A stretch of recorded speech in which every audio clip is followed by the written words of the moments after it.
శుక్లాంబరధరం విష్ణుం శశివర్ణం చతుర్భుజం ప్రసన్నవదనం ధ్యాయేత్ సర్వవిఘ్నోపశాంతయేత్. గురుర్బ్రహ్మా గురుర్విష్ణుః గురుర్దేవో మహేశ్వరః గురుః సాక్షాత్ పరబ్రహ్మ తస్మై శ్రీగురవై నమః. వ్యాసాయ విష్ణురూపాయ వ్యాసరూపాయ విష్ణవే నమో వై బ్రహ్మనిధయే వాసిష్ఠాయ నమో నమః. కూజంతం రామ రామేతి మధురం మధురాక్షరం ఆరుహ్య కవితాశాఖాం వందే వాల్మీకికోకిలం. శ్రుతిస్మృతిపురాణానాం ఆలయం కరుణాలయం నమామి భగవత్పాదశంకరం లోకశంకరం. వాగర్ధావివ సంపృక్తౌ వాగర్ధప్రతిపత్తయే జగతః పితరౌ వందే పార్వతీపరమేశ్వరౌ. సూక్తిం సమగ్రేతున స్వయమేవ లక్ష్మీః శ్రీరంగరాజమహిషీమధురైకటాక్షైః వైదగ్ధ్యవర్ణగుణగుంభనగౌరవైర్యాం కండూలకర్ణకుహరాः కవయోధయంతి. హైమోర్ధ్వపుండ్రమజహన్మకుటం సునాసం మందస్మితం మకరకుండలచారుగండం బింబాధరం బహుళదీర్ఘకృపాకటాక్షం శ్రీవేంకటేశముఖమాత్మనిసన్నిధత్తాం. మనోజవం మరుతతుల్యవేగం జితేంద్రియం బుద్ధిమతాం వరిష్టం వాతాత్మజం వనరయూధముఖ్యం శ్రీరామదూతం శిరసా నమామి. ఆపదామపహర్తారం దాతారం సర్వసంపదాం లోకాభిరామం శ్రీరామం భూయో భూయో నమామ్యహం. సింధూరారుణవిగ్రహాం త్రినయనాం మాణిక్యమౌళిస్ఫురత్తారానాయకశేఖరాం స్మితముఖీం ఆపీనవక్షోరుహాం పాణిభ్యాం అళిపూర్ణరత్నచషకం రక్తోత్పలం బిభ్రతీం సౌమ్యాం రత్నఘటస్థరక్తచరణాం ధ్యాయేత్ పరేదంబికాం. హరి ఓం. పరమేశ్వర స్వరూపమైన సభకి నమస్కారం.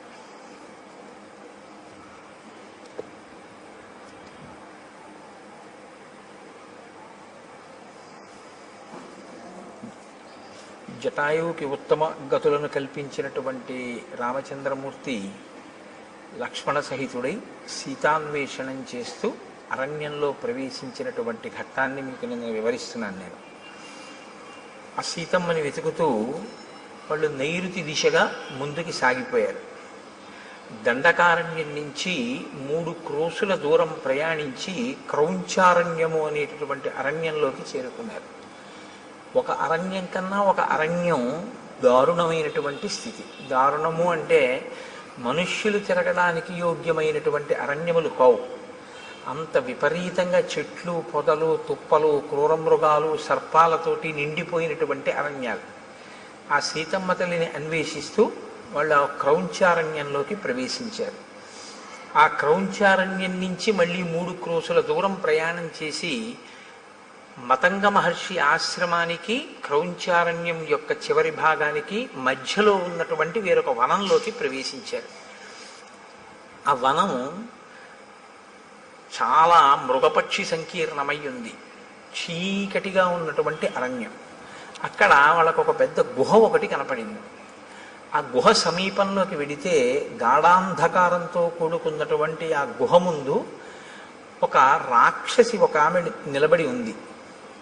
భయదామల్పసత్వానాం భీభత్సాం రౌద్రదర్శనాం లంబోదరీం తీక్ష్ణదంస్ట్రాం కరాళాం పరుషత్వచం. వాల్మీకి మహర్షి రచన ఆ శ్లోకాలు అద్భుతంగా ఉంటాయి. ఆయన అంటారు, భయదాం అల్పసత్వానాం. అల్పసత్వము అంటే తక్కువ బలం కలిగినటువంటి వాళ్ళకి. తక్కువ బలం కలిగినటువంటి వాళ్ళకి ఆవిడ భయంకరమైనది. అంటే అది ఆవిడ స్వభావం.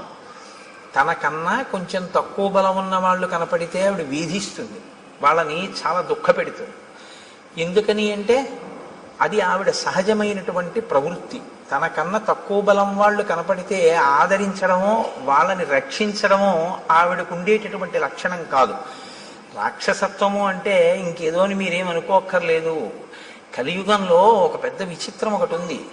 త్రేతాయుగం వాటిల్లో అయితే రాక్షసుల యొక్క ఉపాధులు తెలిసిపోయేవి. ఒక భయంకరమైనటువంటి శరీరం, ఏదో పెద్ద పొట్ట నోరు దంస్ట్రలు అవి. కలియుగంలో బ్రహ్మగారు ఇచ్చినటువంటి వరం ఏమిటంటే రాక్షసుడెవరో మనుష్యుడెవరో తెలియదు, ప్రవృత్తి చేత తెలియాలి. కానీ తెలుసుకునే లోపలే ప్రమాదం వచ్చేస్తుంది. కనుక ఇప్పుడు ఆవిడ భయదాం అల్పసత్వానాం, తనకన్నా తక్కువ బలం ఉన్నటువంటి వారి పట్ల చాలా క్రోధంతో అవతల వారిని దుఃఖపెట్టేటట్టు ప్రవర్తిస్తుంది. అంటే తనకన్నా ఎక్కువ బలం ఉన్నవాళ్ళు కనపడితే తాను పారిపోతుంది. ఇది దాని అర్థం. అంటే ఆ జీవితానికి ఒక రుజువర్తన కానీ, ఆ జీవితానికి ఒక పంధా కానీ ఏమీ లేవు. మనకన్నా బలవంతుడు కనపడ్డాడు, వాడు మనకేదో ఇబ్బంది పెట్టాడు, పారిపోవడం. మనకన్నా తక్కువ బలం వాడు కనపడ్డాడు, వాడిని ఏడిపించడం. ఈ ఏడిపించేటప్పుడు సిగ్గేయదు, ఆ ఓడిపోయినప్పుడు సిగ్గేయదు. రెండు చోట్ల సిగ్గు లేకపోతే అవమానము ఇలాంటివి ఉండవు. ఎప్పుడూ ఉండేది ఏమిటి అంటే రెండు కాలముల యందు కూడా దుఃఖపెట్టే ప్రయత్నం ఉంటుంటుంది. ఆ ప్రయత్నంలో తను విజయం సాధిస్తే విజయం సాధిస్తుంది, విజయం సాధించకపోతే వెళ్ళిపోతుంటుంది. ఇక్కడ ఈవిడికి శూర్పణఖకి ఒక్క తేడా ఒకటి కనపడుతుంది. అరణ్యకాండలో మహర్షి ఇద్దరికి ముక్కు చెవులు కోయిస్తారు ఆడ రాక్షసులకి. అందులో ఒకరు శూర్పణఖ, ఒకరు అయోముఖి. ఇద్దరు రాక్షసి అయినటువంటి వారే. కానీ ఒకరు పగ పెంచుకునే తత్వం ఉన్నవారు, ఒకరు పగ పెంచుకోకుండా అవకాశం దొరికితే ఏడిపిస్తారు, అవకాశం దొరకకపోతే పారిపోతారు. ఒక విధంగా చెప్పాలి అంటే ఒకరికన్నా ఒకరు ప్రమాదం తక్కువ అని కానీ, ఒకరికన్నా ఒకరు ప్రమాదం ఎక్కువ అని కానీ చెప్పడం కొంచెం కష్టం. ఎందుకంటే పగ పెంచుకునే స్వభావము ప్రమాదకరమే. పగ పెంచుకోకుండా తనకన్నా తక్కువ బలవంతుడు కనపడితే ఆ తక్కువ బలవంతుడిని నిగ్రహించడం కూడా ప్రమాదకరమే కదా. ఎక్కువ బలవంతులు కదా అని చెప్పి వచ్చి వాళ్ళకి ఏమైనా వాళ్ళు వచ్చి వీళ్ళని ఇబ్బంది పెడితే వాళ్ళు అప్పటికి పారిపోతారు. పారిపోయారని జాడ్యమో సమస్య వదిలిపోయినట్టు కాదు, మళ్ళీ వస్తూ ఉంటారు. ఎప్పుడు తెలుస్తుంది తనకన్నా అధిక బలవంతుడని? తను ఓడిపోతే ఏమైనా సిగ్గుంటుందా?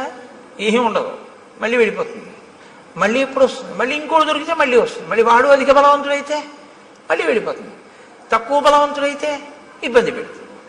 అంటే ఆ మనస్తత్వం ఎటువంటిది అంటే దానికి మార్పు అన్నది కానీ, పాఠం నేర్చుకోవడం అన్నది కానీ ఏమీ ఉండదు. సమాజంలో తాను తిరుగుతూ సమాజంలో ఉండేటటువంటి వ్యక్తులతో తాను ప్రతిరోజు సమన్వయం అవుతూ కూడా తాను ఏ పాఠాన్ని తన జీవితంలో జరిగినటువంటి సంఘటనల నుంచి నేర్చుకోకుండా ఒకే రకమైన మోసపోసిన జీవితంతో బతికేస్తూ అవకాశం దొరికినప్పుడు నేను గొప్పవాణ్ణని, అవకాశం లేనప్పుడు తను తక్కువవాణ్ణన్న బాధ లేకుండా పారిపోయేటటువంటి మనస్థితితో సరిపెట్టుకోగలిగినటువంటి స్థితి ఉన్నవాళ్ళు ఎవరైనా అయోముఖీ తత్వంలోకే వస్తారు. అంతకన్నా ఇంకా కొంచెం చెప్పడం కష్టం. మీకు సమాజంలో ఇటువంటి వాళ్ళు ఉండరని మీరు అనుకుంటున్నారా? చాలామంది ఉంటారు. బలవంతుడు కనపడితే ఓడిపోతారు, వాళ్ళకేం సిగ్గుండదు. నింత మన ఎదురుగుండా వాళ్ళకి జరిగిన అవమానానికి మనం సిగ్గుపడతాం. అరే నిజంగా రేపు ఎలా తలెత్తుకు తిరుగుతాడరా, ఎలా కనపడతాడరా, మళ్ళీ ఇంత అవమానం పొందాడు నిన్న. ఆయన తర్వాత రోజు పొద్దున్న ఎలా వస్తాడో తెలుసా? అసలు ఆ సంఘటనే జరగనట్టు వస్తాడు ఆయన. చాలామంది ఉంటారు ఇలాగా. అంటే పేర్లు పెట్టి చెప్పడం బాగుండదు, మీరు గ్రహించగలరు. ఉద్ధతితో ప్రవర్తిస్తారు, ఎక్కడో దెబ్బతింటారు. తిని సిగ్గుపడడం ఏమీ ఉండదు. మనకన్నా చాలా సంతోషంగా ఉంటాడు ఆయన. అదేంటి అవమానం పడ్డాడు కదా, నేను రాత్రి నిద్రపోన్నాడు పాపం కుమిలిపోతున్నాడేమో అని మీరు పలకరించడానికి వెళ్ళారనుకోండి, ఆయన మిమ్మల్ని ఎలా పలకరిస్తాడో తెలుసా? అంత బాధపడతాం ఎందుకో దానికి అంటాడు. మన అడుగుతాడు బాధపడతాం ఎందుకు దానికి, అది పెద్ద విశేషమే ఉంది అంటాడు. ఒకవేళ అతను విజయం సాధించాడు అనుకోండి, మీరు అసలు పట్టుకొనే లేరు.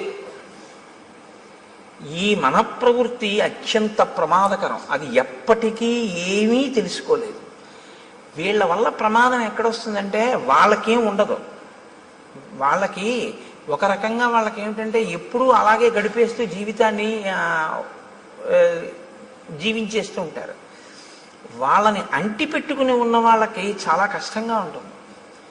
ఏంట్రా వీడికి మానవమానాలు లేవు, వీడితో ఉండడం. ఆయనకు కొడుకున్నాడు అనుకోండి, ఆ కొడుక్కి మానవమానాలు ఉన్నాయనుకోండి, ఆయన చాలా ఇబ్బంది పడతాడు. మా నాన్నగారు చెప్పలేడు తండ్రికి, మా నాన్నగారు ఏమీ తెలుసుకోరు, ఎప్పుడూ ఇలాగే ప్రవర్తిస్తారు. ఇది చాలా కష్టంగా ఉంది అని తను బరువు అవుతూ ఉంటాడు. తను బరువు అయ్యేటటువంటి పరిస్థితి మంచి ప్రవర్తన కాదు. అది దిద్దుకోవాలి, ఎవరైనా సరే దిద్దుకోవలసి ఉంటుంది దాన్ని. శ్రీరామాయణం కేవలం ఒక జరిగిపోయినటువంటి కథ అని మీరు వినాలి అనుకుంటే రామచంద్రమూర్తి ఒక నరుడిగా అవతారాన్ని స్వీకరించి ఈ పాత్రలన్నిటితోటి సమన్వయం కావలసినటువంటి అవసరం ఆయనకి లేదు. వాల్మీకి మహర్షి ఇన్నిటిని గ్రంథస్థం చెయ్యక్కర్లేదు, ఆయన కొన్ని కొన్ని వదిలిపెట్టేసేయచ్చు. అయోముఖి వృత్తాంతం మీరు విన్నప్పుడు పైకి ఎలా అనిపిస్తుందంటే కేవలం కథాభాగం కింద వింటే ఈ పాటి దానికి అసలు అరణ్యకాండలో ఈ స్థానం అవసరమా అనిపిస్తుంది. కానీ మీరు లోతుగా తరచి చూస్తే ఒక మనిషి తనని తాను దిద్దుకోవడానికి ఏవేవి అవసరమో అవన్నీ మనకి రామచంద్రమూర్తి చూపిస్తూ ఉంటారు. కాబట్టి ఇప్పుడు లంబోదరీం తీక్షణదంష్ట్రాం కరాళాం పరుషత్వచం, ఆవిడ చాలా పెద్ద కడుపు కలిగినటువంటిది, పెద్ద పెద్ద కోరలు ఉన్నాయి, చాలా పరుషమైనటువంటి అంటే మందమైనటువంటి చర్మము కలిగినటువంటిది. ఇప్పుడు ఆవిడ ఏం చేస్తూ ఉంటుంది అంటే భక్షయంతీం మృగాన్ భీమాన్ వికటాం ముక్తమూర్ధజాం. ఆమె భయంకరమైన నవ్వు నవ్వుతూ కనపడినటువంటి మృగములు ఏం దొరికితే ఆ మృగముల్ని తింటూ ఉంటుంది. వికటమైనటువంటి నవ్వు నవ్వుతూ ఉంటుంది. ముక్తమూర్ధజాం, కేశములు సంస్కరింపబడి ఉండవు, ఆ జుత్తు అంతా విరబోసుకుని ఉంటుంది. ఇది ఒక దారుణమైనటువంటి ప్రవృత్తి. నేను మన్నింపబడదని కాక నేను రామాయణం చెప్తున్నానంతే, నేను ఇంక ఎవరిని ఉద్దేశించి చెప్పడము నా ఉద్దేశ్యం కాదు.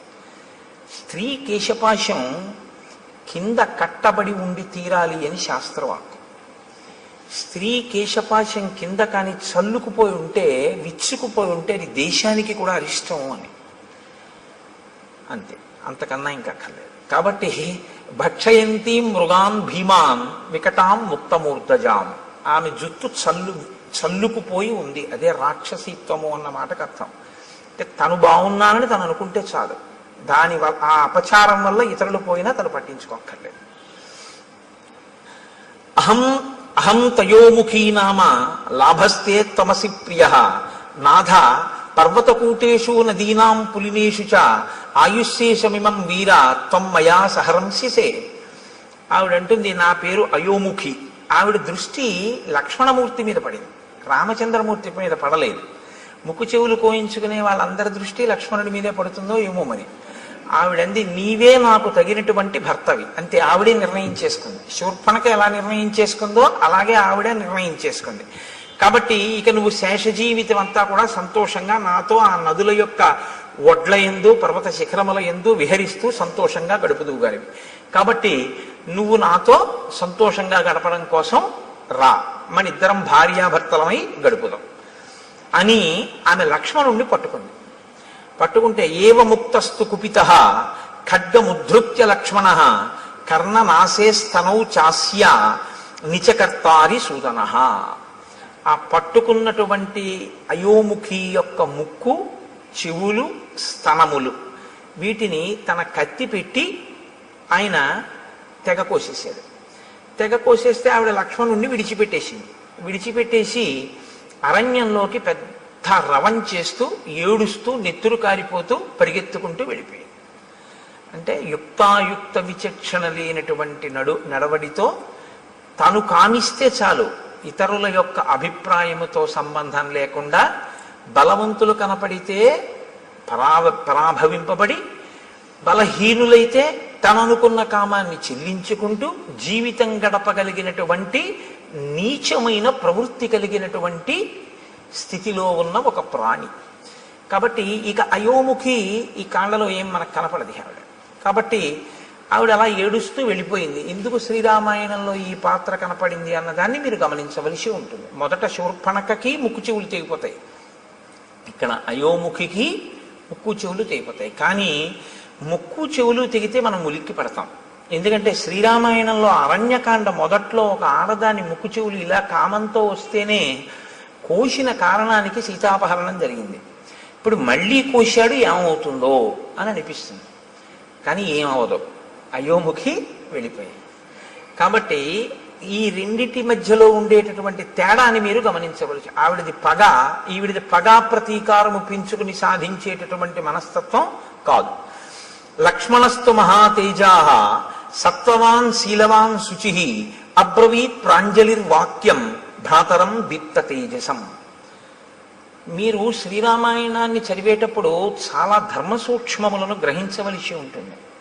చాలా అందంగా ఉంటుంది రామాయణం. అందుకే రామాయణం జీర్ణమైతే అన్నగారిని గౌరవించే తమ్ముడు కనపడితే మీకు ఒంట్లో పులకింత వస్తుంది.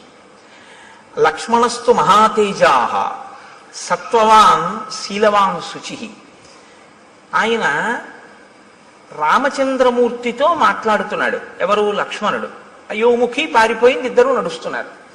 ఇప్పుడు అకస్మాత్తుగా ఆయనకి ఏదో రాముడితో మాట్లాడాలి అని అనిపించింది. ఎలా మాట్లాడేటో తెలుసా అండి? ఇలా ఎడంచేతో రామ అని పిలిచి కూడా మాట్లాడాలంటే. కానీ ఆయన ఎలా మాట్లాడాడంటే అబ్రవీత్ ప్రాంజలిర్వాక్యం. ఆయన మాట్లాడేటప్పుడు అంజలి ఘటించి రాముడితోటి అన్నయ్య అని ఇలా నమస్కారం చేసి మాట్లాడతాడు. ఎందుకంటే చాలా చోట్ల చెప్పుకున్నాడు లక్ష్మణుడు, నేను రాముణ్ణి అన్నగా చూడను, రాముణ్ణి నా గురువుగా చూస్తాను. అందుకని ఎప్పుడూ అంత గౌరవంతోనూ ఉంటాడు. అందుకే రామాయణం బాగా అనుభవించకుండా రామాయణంలోది ఏదీ గీసే ప్రయత్నం చేయకూడదు. అలా ప్రయత్నం చేస్తే ఏమవుతుందో తెలుసా అండి? చూసిన వాళ్ళకి అలా ఉంటాయిలా ఉంది అందులో ఉన్న వ్యక్తిత్వాలు అని అనిపిస్తుంది. శబరి పళ్ళు తీసుకొచ్చి రాముడికి పెడుతుంటే రాముడు పుచ్చుకుంటుంటే రాముడు కూర్చున్న అరుగు మీద లక్ష్మణుడు ఎడంకాలు ఎత్తి పెట్టినట్టుగా ఉందనుకోండి ఒక ఫోటో. అలా ఉంటాడా ఎప్పుడైనా లక్ష్మణుడు? అవి ఏమవుతాయంటే చూసే వాళ్ళ హృదయాల్లో తప్పు భావాలు నింపుతాయి. కాబట్టి శ్రీరామాయణాన్ని జాగ్రత్తగా గమనించవలసి ఉంటుంది. గమనించకుండా చేతిలో కలం ఉండడం వేరు, రామాయణాన్ని గీయడం వేరు. రామాయణాన్ని గీయాలి అంటే రామాయణం చదివి రామాయణం గురించి కొంత అధికారం ఉండాలి. రామాయణంలో ఉండేటటువంటి వ్యక్తిత్వాలు బహు విశిష్టమైనవి. అంత విశిష్టమైనటువంటిది, అందులో అటువంటి ఘట్టాల గురించి ఏదైనా కూర్పు చేస్తే చాలా జాగ్రత్తగా ఉండాలి. కాబట్టి నేను దేన్ని దృష్టిలో పెట్టుకున్నానో మీరు గమనించుకుంటారు. కాబట్టి ఇప్పుడు అబ్రవీత్ ప్రాంజలిర్వాక్యం భ్రాతరం దీప్త తేజసం. అంజలి ఘటించి రామచంద్రమూర్తితో మాట్లాడుతున్నాడు. స్పందతే మే దృఢం బాహు ఉద్విగ్నమివ మే మనః ప్రాయశ్చాప్య నిష్టాని నిమిత్తాన్యుపలక్షయే. నేను మీతో తరచూ ప్రస్తావన చేస్తూ ఉంటాను. శ్రీరామాయణం ఒక ధర్మశాస్త్రం, శ్రీరామాయణం పరిపాలనా శాస్త్రం, శ్రీరామాయణం జ్యోతిష శాస్త్రం, శ్రీరామాయణం శకున శాస్త్రం. మీరు ఎలా చూస్తే రామాయణం మీకు అలా కనపడుతుంది. కాదు, పక్షుల గురించి తెలుసుకోవాలా? రామాయణం చదవచ్చు. పర్వతాల గురించి తెలుసుకోవాలా? రామాయణం చదవచ్చు. భౌగోళిక శాస్త్రం పరిశీలనం చేయాలా? రామాయణం తెలుసుకోవచ్చు. మృగముల గురించి తెలుసుకోవాలా? శ్రీరామాయణం చదువుకోవచ్చు. మీరు ఏది తెలుసుకోవాలన్నా రామాయణం చదువుకుంటే మీకు అందులో తెలియని ఉండవు. ప్రతి శ్లోకము అమృత భాండమే. ప్రతి శ్లోకంలో మహర్షి సందేశాన్ని నింపి ఉంచుతారు. అందుకే ఆయన ఈయనతో మాట్లాడాడు అని ఆయన చెప్పరు. అలా చెప్పడం చాలా తేలిక. అలా చెప్పరు. మాట్లాడేటప్పుడు ఎలా నిలబడి మాట్లాడాడు చెప్తారు. ఒక ఆయన వచ్చాడు, ఎవరు ముందు లేచారు, ఎవరు తర్వాత లేచారు, ఎవరు ఎవరికి అర్ఘ్యం ఇచ్చారు, పాద్యం ఇచ్చారు, ఎవరు ఎవరితో ఏ ప్రశ్న వేశారు, ఎవరు ఎలా జవాబు చెప్పారు. ఒక సంఘటన అయిపోయిన తర్వాత రాముడు అన్ని లక్ష్మణుడికి చెప్తూ ఉంటాడు. రాముడు లక్ష్మణుడికి చెప్పేటప్పుడు మీరు చాలా జాగ్రత్తగా చదవాలి ఆ సర్గని. అందులో ఒక అత్యుత్తమమైనటువంటి సందేశం ఒకటి ఉంటుంది. రాముడు ఒక సర్గ చివర ఒక వ్యక్తితో తాను చూసి మాట్లాడి వెళ్ళిపోయేటప్పుడు లక్ష్మణుడితో చెప్తాడు, చూసావా లక్ష్మణ, ఇవాళ మనం ఇది చేశాం కదా, దీనివల్ల ఇది అన్నమాట ఫలితం అంటాడు. గురువుతో తిరిగేటటువంటి శిష్యుడికి అందే మహోత్కృష్టమైన ప్రయోజనం అదే. మీరు ఎన్నో శాస్త్రాలు మదిస్తే తప్ప అందనటువంటి విషయం అలవోకగా అందిపోతుంది. ఎందుచేతనంటే ఆయన అనుభవించి ఉన్నాడు, ఆయన చదివి ఉన్నాడు, ఆయన మీకు అలా అందించేస్తుంటాడు. ఆయన నడవడిని మీరు గమనిస్తుంటే చాలు, మీకు అవన్నీ అందిపోతుంటాయి, చాలా తేలిగ్గా అందిపోతుంటాయి. ఇది ఒక గురువు వెనకాతలో ఉండేటటువంటి శిష్యుడికి ఎలా ఉంటుందో, ప్రాజ్ఞుడైన అన్నగారిని గురువుగా భావించి వెడుతున్నటువంటి లక్ష్మణుడికి అందుతున్న ఐశ్వర్యం అది. అది తరిగిపోని చెరిగిపోని ఐశ్వర్యం. అందుకే రాముడితో కలిసి ఉండడమే ఆయన ఐశ్వర్యం. అందుచేత లక్ష్మణుడు అయ్యాడు. కాబట్టి చూడండి, ఇప్పుడు ఆయన అంటున్నాడు, స్పందతేమే దృఢం బాహు. అన్నయ్య, నా భుజం అదురుతోంది, ఎడం భుజం. ఎడమ భుజం పురుషుడికి అదిరితే అది అశుభ సూచన, ఏదో దుర్నిమిత్తము, జరగకూడనిది జరుగుతోంది అని. ఉద్విగ్నమివమే మనః, నిష్కారణంగా నా మనసు తుట్రుపడుతోంది, తత్తరపడుతోంది. ఎందుకు? ఉద్విగ్నతకి లోనవుతున్నాను. కాబట్టి ప్రాయశ్చాప్యనిష్టాని నిమిత్తాన్ విపలక్షయే, ఏదో భయంకరమైనటువంటి సంఘటన, మనసుకి పరివేదన కల్పించేటటువంటి సంఘటన జరగబోతోంది అని నాకు అనిపిస్తోంది. ఇప్పుడు ఒక సంఘటన జరగబోతోంది, అదేదో చాలా క్లేశమైనటువంటి విషయమే. అందులోంచి బయటికి వస్తావా, బయటికి రావా? అది ప్రధానం. జబ్బు వచ్చింది రైతే, డాక్టర్ గారి దగ్గరికి వెళ్ళి అది చేయించుకోండి అన్నారు. చేయించుకుంటే బతుకుతానా అండి అని అడుగుతారా లేదా? అడుగుతాం కదా. చేయించుకుంటే బతుకుతామండి అని అడుగుతారు. అలాగే బయటికి వస్తావా, రావా? దుర్నిమిత్తం కనపడుతోంది, జరగకూడనిది జరుగుతోంది అని తెలుస్తోంది, బయటికి వస్తావా? కేవలం జరిగేది మాత్రమే చెప్తే బయటికి వస్తావో రావో చెప్పనటువంటి అసమగ్రత ఉన్నట్టు. సమగ్రత ఎప్పుడు ఉన్నట్టు? ఒక జరగకూడనిది జరుగుతోంది కానీ నువ్వు బయటికి వస్తావు అన్న విషయాన్నో బయటికి రావు అన్న విషయాన్నో కూడా చెప్పాలి. నిన్న రాముడు వస్తున్నప్పుడు మీకు నేను కొన్ని దుర్నిమిత్తాలు చెప్పాను. ఖచ్చితంగా ఏదో అమంగళం జరిగిపోయింది అన్నాడు రాముడు. ఏదో బాధాకరమైన విషయం జరిగిపోయింది, ఎందుకంటే శకునాలు అలా ఉన్నాయన్నాడు. సీతాపహరణం అయిపోయింది. ఇవాళ లక్ష్మణుడు చెప్తున్నాడు శకునాలు. ఇవాళ లక్ష్మణుడు చెప్పేటప్పుడు భయంకరమైనది జరుగుతుంది కానీ పైకి వస్తా అంటాడు. ఎందుకు పైకి వస్తారో ఇప్పుడు శకునం ఇంకోటి చెప్తాడు. నేను అందుకే మీకు చెప్పింది, ఇంకా మళ్ళీ శకున శాస్త్రం ఏం మీరు చదవక్కర్లేదు. రామాయణం చదివితే శకున శాస్త్రం వచ్చేస్తుంది అంతే. రామాయణం చదివితే మీకు తెలియకుండా మీకు జ్యోతిషంలో కొన్ని విషయాలు తెలిసిపోతాయి. నిన్నను లేదు, జటాయువు వింద ముహూర్తం గురించి మాట్లాడాడు. అందుకని ఏష వంచులకో నామ పక్షీ పరమదారుణ ఆవయోర్ విజయం యుద్ధే శంసన్నివ వినర్దతి. అన్నయ్య, వంచులకము అనబడేటటువంటి పక్షి కూస్తోంది, ఆ కూత వినపడుతోంది.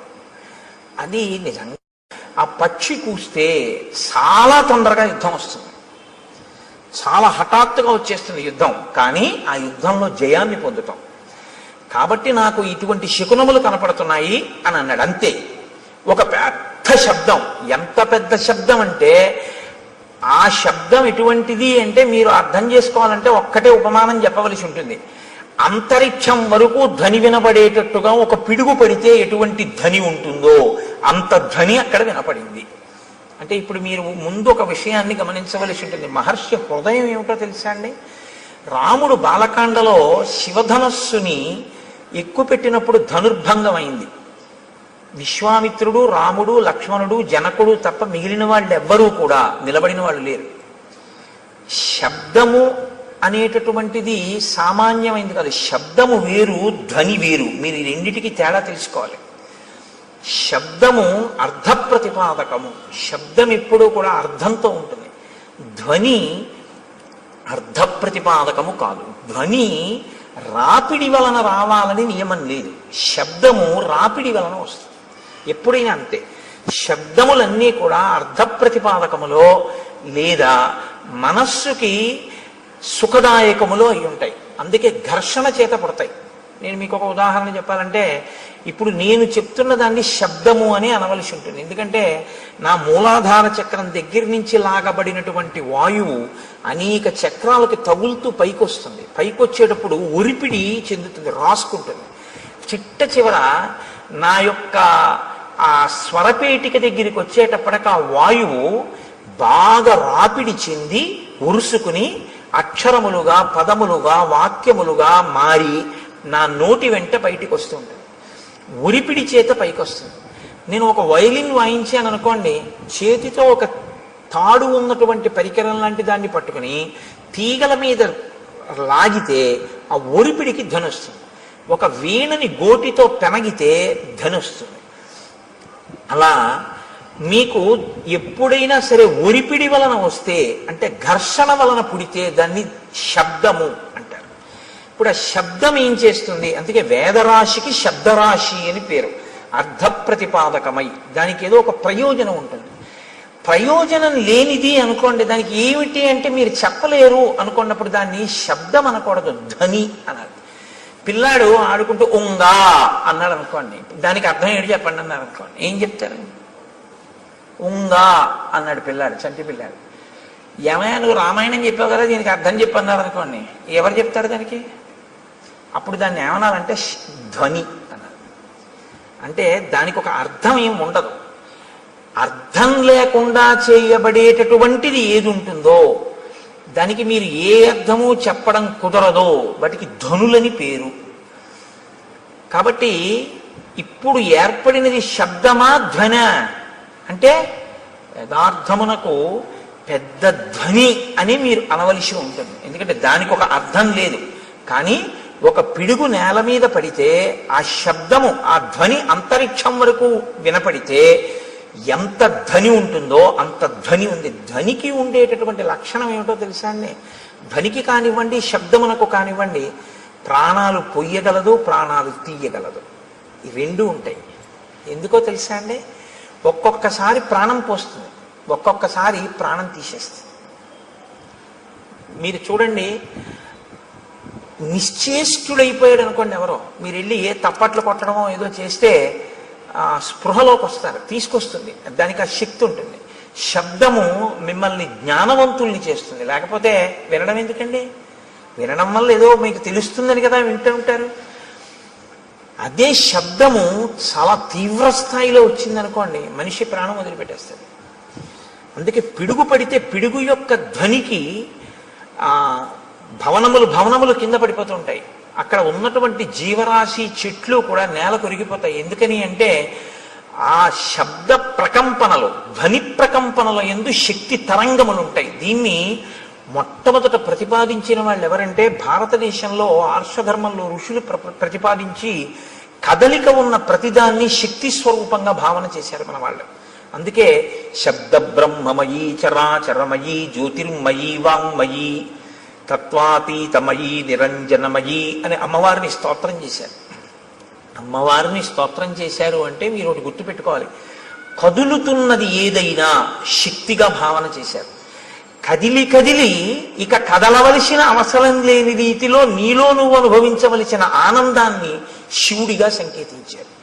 కాబట్టి ఇప్పుడు శివశక్తులు రెండు ఎప్పుడూ కలిసే ఉంటాయి.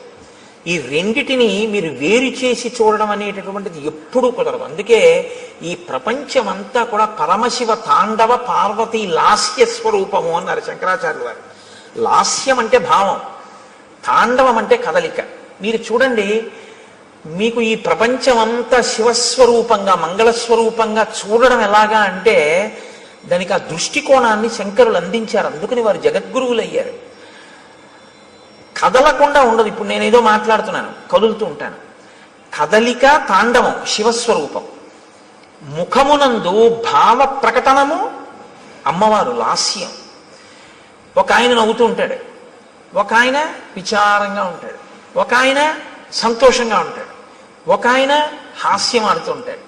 మీరు అలా విడుతూ చూస్తుంటే రకరకాల భావనతో ఉంటారు. అందరూ ఒక్కలా ఉండరు. ఇన్ని భావనలు అమ్మవారు, ఇన్ని కదలికలు ఈశ్వరుడు. కదలిక భావన కలిసే ఉంటాయి ఎప్పుడు. చూడండి, కలిసే ఉంటాయి అనేటప్పటికీ నేనేమన్నాను, ఇలా అన్నాను. అంటే లోపల కలయిక అన్న భావన రాగానే నేను ఇలా సంకేతించాను. ఈ భావన, ఈ కదలిక రెండు ఒకదాన్నొకటి అనుసరించడం. వాగర్ధావివ సంపృక్తవు వాగర్ధ ప్రతిపత్తయే జగత పితరౌ వందే పార్వతీ పరమేశ్వరవు. వాళ్ళిద్దరి స్వరూపమై ఈ జగత్తంతా ఉందయా. పార్వతీ పరమేశ్వరులు ఈ లోకమంతా నిండి ఉన్నారు. నువ్వు అలా చూడగలిగితే జగత్తు తాండవ లాస్య స్వరూపము అని. కాబట్టి దాన్ని వాల్మీకి మహర్షి ఎందుకండి అంత గొప్పగా ఆ విషయం కూడా మాట్లాడడం అంటే, అది ఇంకొకడు వింటే చచ్చుండివాడు.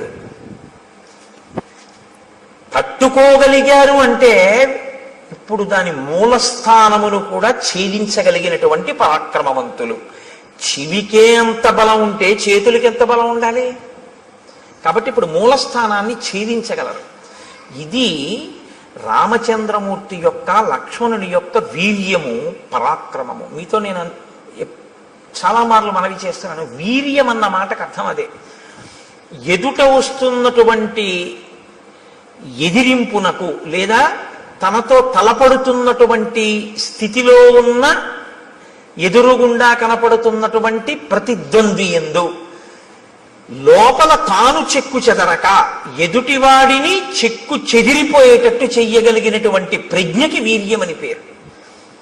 ఇది లోపల నిబిడీకృతమై ఉంటే పరాక్రమం అని పేరు.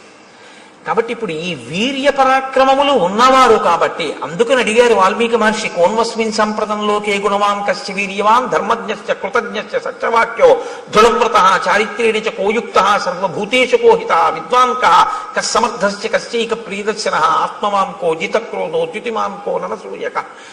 ఇన్ని ప్రశ్నలు వేయడానికి కారణం అదే. కాబట్టి ఇప్పుడు వారు ఆ ధ్వనిని విని వాళ్ళు ఏమనుకున్నారంటే ఇంత పెద్ద ధ్వని ఎక్కడి నుంచి వచ్చింది అని ఆశ్చర్యపోయారు. వారు ఆశ్చర్యపోయే లోపలే వారికి ఎదురుగుండా ఒక స్వరూపం ఒకటి కనపడింది, ఒక పెద్ద ఆకారం ఒకటి కనపడింది. ఆకారము అన్న మాట నేను ఎందుకు అనవలసి ఉంటుందంటే, చూడగానే గుర్తుపట్టగలిగితే ఇది బలానా అని గుర్తుపట్టగలిగారు అనుకోండి, మీ ప్రజ్ఞకు అందుతోంది అని గుర్తు. ఇలా చూస్తే మనిషి అన్నాను అనుకోండి, నా ప్రజ్ఞకు అందింది. జింక నా ప్రజ్ఞకు అందింది, లేడి నా ప్రజ్ఞకు అందింది, సర్పము నా ప్రజ్ఞకు అందింది. అసలు అటువంటి రూపు లోకంలో ఎక్కడా వర్ణింపబడలేదు, తాను చూడలేదు. నేను చూడకపోవచ్చు కానీ విన్నాను అనుకోండి తెలుస్తుంది. ఒక హంస నేను చూడలేదు కానీ హంస కనపడింది, ఇది హంస అనుకుంటానండి అంటాను. మళ్ళీ ఇదో విచిత్రం తెలుసా అండి, నామం ఉంటే రూపం ఉంటుంది, రూపం ఉంటే నామం ఉంటుంది, నామం రూపం కలిస్తే మాయ అవుతుంది.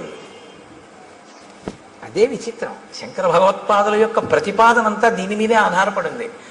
నామం ఉంటే రూపం ఉంటుంది, రూపం ఉంటే నామం ఉంటుంది.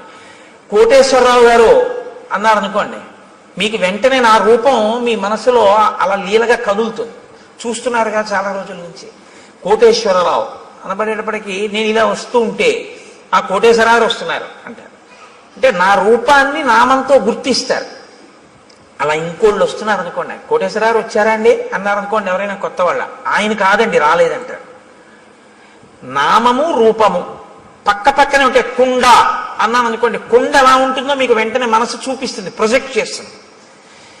అసలు నిజానికి మీరు పెట్టిన పేరు మీరు చూపించిన పదార్థము రెండు అసత్యాలు. దాన్ని కుండ అనకుండా కర్ర అని కొత్తగా పేరెడుతున్నానన్నా దానికి ఏం అభ్యంతరం ఏమి ఉండదు. రెండు, అది మట్టి యొక్క వికారం, అది అసలు నిజానికి దాని సత్యం అది కాదు. సరే, ఇప్పుడు నేను మళ్ళీ శాంకర సిద్ధాంతం మాయాది కాదు కానీ నామరూపములు అదొక గమ్మత్తు. కాబట్టి మనస్సుకి ఉండేటటువంటి పరిమితి ఏమిటంటే తను వినన్నా ఉండాలి, తను చూసన్నా ఉండాలి. విని కాని చూసి కాని ఉంటే ప్రాణిని గుర్తిస్తుంది. ఇప్పుడు రామలక్ష్మణులు ఇద్దరు ఏమిటి అలా ఉన్నాడన్నారు అనుకోండి, రామలక్ష్మణులు కూడా ఎన్నడూ ఊహించలేదన్నమాట. అటువంటి ప్రాణి ఒకటి లోకంలో ఉంటుంది అని రామలక్ష్మణులు ఊహించలేదు. వీళ్ళిద్దరు ఎటువంటి వాళ్ళు, వంచులకము కూస్తోందని చెప్పగలిగిన వాళ్ళు. పిట్టరుకి మనం ఎంత తేలిగ్గా చెప్తామో కాకెరుస్తోందని రామలక్ష్మణులు అరణ్యంలో పిట్టల కూతలు అంత బాగా చెప్తారు. అన్ని మృగాలు చెప్తారు వాళ్ళు. అటువంటి వాళ్ళు ఆ ఎదురుగుండా ఉన్న ప్రాణిని గుర్తించలేకపోయారు. ఇది విరూపము అన్న పేరు. అంటే అసలు ఎవరు ఊహించనంత వికృతంగా ఉంటుంది. కాబట్టి ఇప్పుడు అది మనసుకి ఖేదము కల్పించవచ్చు, ఒక్కొక్కసారి ఉల్లాసమును కల్పించవచ్చు, రంజకత్వం ఉంటే అందులో. కాబట్టి ఇప్పుడు వాళ్ళిద్దరూ దూరంగా ఉన్న ఆ ప్రాణి వంక చూశారు. వెంటనే మహర్షి ఏం చేస్తారంటే దాన్ని ముక్కలు కింద విరవకుండా చూపించేస్తారు. అది ప్రజ్ఞ, కవి యొక్క ప్రజ్ఞ మీరు చూడాలి. ఎందుకో తెలుసా అండి, ఆయన రాముడి కళ్ళల్లోంచి ఘంటం కదులుతుంది. ఇప్పుడు రాముడు చూస్తున్నాడు. రాముడు చూసేటప్పుడు ఆ చూపు చకచక నడిచేస్తుంది. అంటే ఎలా చూశాడు అన్నది పైనుంచి కింద వరకు ఆ ప్రాణి ఎంత విచిత్రంగా ఉందో చూస్తారు. అంతేగాని సగం చెప్పి మళ్ళీ ఎటో చూసి చెట్టు చెప్పి మళ్ళీ ఇది చెప్పి అలా ఉండదు. ఆ రచనలో ప్రజ్ఞ. వాల్మీకి మహర్షి ఘంటం రాముడి కన్నులను బట్టి కదులుతోంది. ఇప్పుడు ఆయన రాముడిలో ప్రకాయ ప్రవేశం చేసి ఆ ఎదురుగుండా ఉన్నటువంటి రాక్షసుణ్ణి చూసి ఘంటాన్ని కదుపుతున్నారు. మీరు శ్రీరామాయణాన్ని బహుభంగిమల చూడవలసి ఉంటుంది. ఎందుకంటే వాల్మీకి మహర్షి తరువాత కవులకు ఆదర్శం అయ్యారు. కాళిదాసాది మహాకవులు కూడా వాల్మీకి మహర్షినే అనుసరించారు. కాబట్టి వివృద్ధం అశిరోగ్రీవం కబంధముదరే ముఖం అగ్నిజ్వాలానికాశేన లలాటస్థేన దీప్యత మహాపక్ష్మేణ పింగేన విపులేనాయతేన చ ఏకేనోరసి ఘోరేణ నయనే నాశుదర్శిన మహాదంస్ట్రోపపన్నం తల్లేలిహాసం మహాముఖం భక్షయంతం మహాఘోరాన్ రోక్ష సింహ మృగద్విపాన్ ఘోరౌ భుజౌ నికుర్వాణం ఉభౌ యోజనమాయతౌ. ఆయన ఘోరే భుజౌ వికుర్వాణం. ఆ ఉన్నటువంటి ఎదురుగుండా ఉన్న ప్రాణి ఎలా ఉన్నాడంటే తల లేదు. తల లేకపోతే బీభత్సంగా ఉంటుంది. అది ఆ ప్రాణి ఏం చేస్తుందంటే మీకు బీభత్స రసాన్ని ఉద్భుతం చేస్తుంది మా లోపల నుంచి. ఎదురుగుండా ఉన్న ప్రాణి తలకాయతో ఉందనుకోండి పర్వాలేదు, ఓ చెయ్యి లేకపోతే మీరు చూడడం కొంచెం తేలిక, ఒక కాలు పోతే మీరు చూడడం తేలిక, తల లేకపోతే మీరు వెంటనే అంటారంటే అయ్య బాబోయ్ అంటారు, చూడలేరు. ఇప్పుడు ఆ ఎదురుగుండా కనపడుతున్న ప్రాణికి తలకాయ లేదు, ఆ ప్రాణికి కాళ్ళు లేవు. తలకాయి లేదు, కాళ్ళు లేవు. పోనీ తలకాయి కాళ్ళు లేకుండా అలా ఉందా ప్రాణి? అలా లేదు. అదొక విచిత్రమైనటువంటి స్థితిలో ఉంది. అశిరోగ్రీవం, దానికి కంఠము లేదు, తలకాయి లేదు. కానీ కబంధముదరే ముఖం, ఇక్కడ పొట్ట దగ్గర ఉంది ముఖంలాగా. ఈ ఛాతీ మీద లలాట భాగం ఉంది, ఇక్కడ ఉంగురుంది. ఈ కింద ఒక పెద్ద కన్ను ఉంది, ఆ కన్ను మీద ఒక పెద్ద రెప్ప ఉంది. ఆ రెప్పకి పచ్చటి వెంట్రుకలు పొడుగ్గా ఉన్నాయి. ఆ కన్ను ఎత్తి చూస్తే అగ్ని జ్వాల ఎలా ఉంటుందో అలా ఉంది ఆ కన్ను, ఎర్రగా. అటువంటి కన్ను ఇక్కడ పెట్టుకుని ఉంది ఆ ప్రాణి. ఇక్కడ గుండెల మీదకు ఉంది. పొట్టలోకి, పొట్ట మీద నోరుంది దానికి. దానికి కాళ్ళు లేవు కాబట్టి అది కదలలేదు, అది అలా కూర్చునుంది. కానీ దానికి యోజనం దూరం వరకు వెళ్ళగలిగినటువంటి దీర్ఘబాహువులు ఉన్నాయి. ఇప్పుడు అది ఏం చేస్తోందంటే ఎంత దూరమైనా సరే దానికి ఉన్నటువంటి కళ్ళతో చూస్తూ ఉంటుంది. నయనే నాశుదర్శిన అంటే ఒక్క కన్నే అయినా ఎంత దూరమైనా అది చూడగలదు కానీ లేచి వెళ్ళలేదు, గమనం లేదు. దానికి గమనం లేదు కాబట్టి అది ఏం చేస్తుందంటే చెయ్యి చాపుతుంది, చాపి తడుగుతుంది ఇలాగా. అంటే అది ఎటిళ్ళిందో ఇలా ఇలా తడుగుతుంది, తడివి పట్టుకుంటుంది. అది ఏనుగు కానివ్వండి, పులి కాని, సింహం కాని ఏదైనా సరే పట్టుకోగలిగినటువంటి చేతులు దానివి. ఎంత దూరం? ఇక్కడి నుంచి ఒక యోజనం దూరం వరకు ఉంటాయి చేతులు, దాంతో పట్టుకుంటుంది. పట్టుకుని ఈడుస్తుంది ఆ ప్రాణుల్ని. ఆ ఈడ్చి ఆ పట్టు ఆకర్షంతం వికర్షంతం అనేకాన్ మృగయూధపాన్ స్థితమావృత్య పంధానం తయోర్భ్రాతోహో ప్రపన్నయోహో. అది వాటిని పట్టుకుని ఈడుస్తుంది ఇలాగా. అది నిజంగా మహర్షి ఒక లైవ్ టెలికాస్ట్ అండి. అది నిజంగా అద్భుతం. ఎందుకంటే పట్టుకుని ఇలా ఎత్తడం కొన్ని ప్రాణుల లక్షణం, ఈడ్వడం కొన్ని ప్రాణుల లక్షణం. మీరు చూడండి, ఉత్తమమైనటువంటి సంస్కారం ఉన్న ప్రాణులు కొన్ని ఉంటాయి. చాలా ఉత్తమ సంస్కారం ఉన్న ప్రాణులు అని గుర్తేమిటో తెలుసా అండి? చేతితో పట్టుకుని ఎత్తి తింటాయి. అవి లోకంలో ఒకటి మనుష్యుడు, 2 కోతి, 3 ఏనుగు. వేదంలో మంత్రాన్ని నేను చెప్తున్నాను ఇప్పుడు మీకు చెప్పేది. చాలా ఉత్తమ సంస్కారంతో ఈశ్వరుడు సృష్టించిన ప్రాణి అని గుర్తు ఏమిటంటే చేతితో తింటుంది. ఏనుగు ఎత్తి తొండంతో నోట్లో పెట్టుకుంటుంది, కోతి అరటిపండుని ఎత్తి నోట్లో పెట్టుకుంటుంది, మనిషి పదార్థాన్ని ఎత్తి చేత్తో తింటాడు. ఈడ్చి తినేటటువంటివి, క్రౌర్యం ఉన్నటువంటివి ఈడ్చి తీసుకెడతాయి. ఒక పులి ఉందనుకోండి, ఓ జింకని కొట్టి ఆ పంజాతో పట్టుకుని, నోటితో పట్టుకుని భూమి మీద ఈడుస్తూ తీసుకెళ్తుంది. ఈడ్చి తీసుకెళ్ళి అది నెత్తురోడిపోతూ బాధపడిపోతూ ఆ దెబ్బకి నెత్తురోడిపోయి అరుస్తుంటే ఈడ్చుకుంటూ తీసుకెళ్ళి కింద పెట్టి తన పంజా కింద తొక్కి పెట్టి నోటితో పీకుతుంది మాంసఖండాన్ని. అది క్రౌర్యానికి పరాకాష్ఠ. సాత్విక బుద్ధికి పరాకాష్ఠ ఏంటంటే చేతితో ఎత్తి తినడం అనేటటువంటి అలవాటు ఉంటుంది. మహర్షి అంటున్నారు ఆకర్షంతం వికర్షంతం, పట్టి ఈడుస్తాడు అన్నాడు. అక్కడ పట్టి అలా ఎత్తి ఇలా తేడు, ఇలా ఈడుస్తూ ఉంటాడు. ఎందుకనంటే ఈడ్చడంలో ఉంది ఆ పైశాచిక భావన, ఆ క్రౌర్యం ఉంది అందులో. అంటే అసలు ఉండడమే విచిత్రం, ఆ తినడమూ విచిత్రం. అంటే ఎంత క్రౌర్యం కలిగినటువంటి ప్రాణో, ఎంత విచిత్రమైన ప్రాణో మీరు ఊహించవలసి ఉంటుంది. ఇంత ఘోరంగా అయినటువంటి స్వరూపం ఎలా వచ్చింది, ఎందుకు వచ్చిందన్న ఆలోచన ఒకటి మీకు వెంటనే రావాలి. ఇది చాలా ప్రధానం రామాయణంలో. అది ఎందుకు వచ్చింది అన్నది మీరు తెలుసుకుంటే అలా మనం రాకుండా ఉండడానికి అవకాశం దొరుకుతుంది కదా. అంతేకాని ఇప్పుడు దాని వంక చూశారు ఇద్దరు. చూసేటప్పటికి అది వీళ్ళిద్దరిని పట్టుకుని ఇద్దరిని ఈడ్చేసింది దగ్గరికి. ఈడ్చేసి మీరు నాకు ఈశ్వరుడు ఇచ్చిన ఆహారం తినేస్తానని నోట్లో పడేసుకోవాలి కదా. మనకైతే ఇక్కడ, దానికి ఇక్కడే.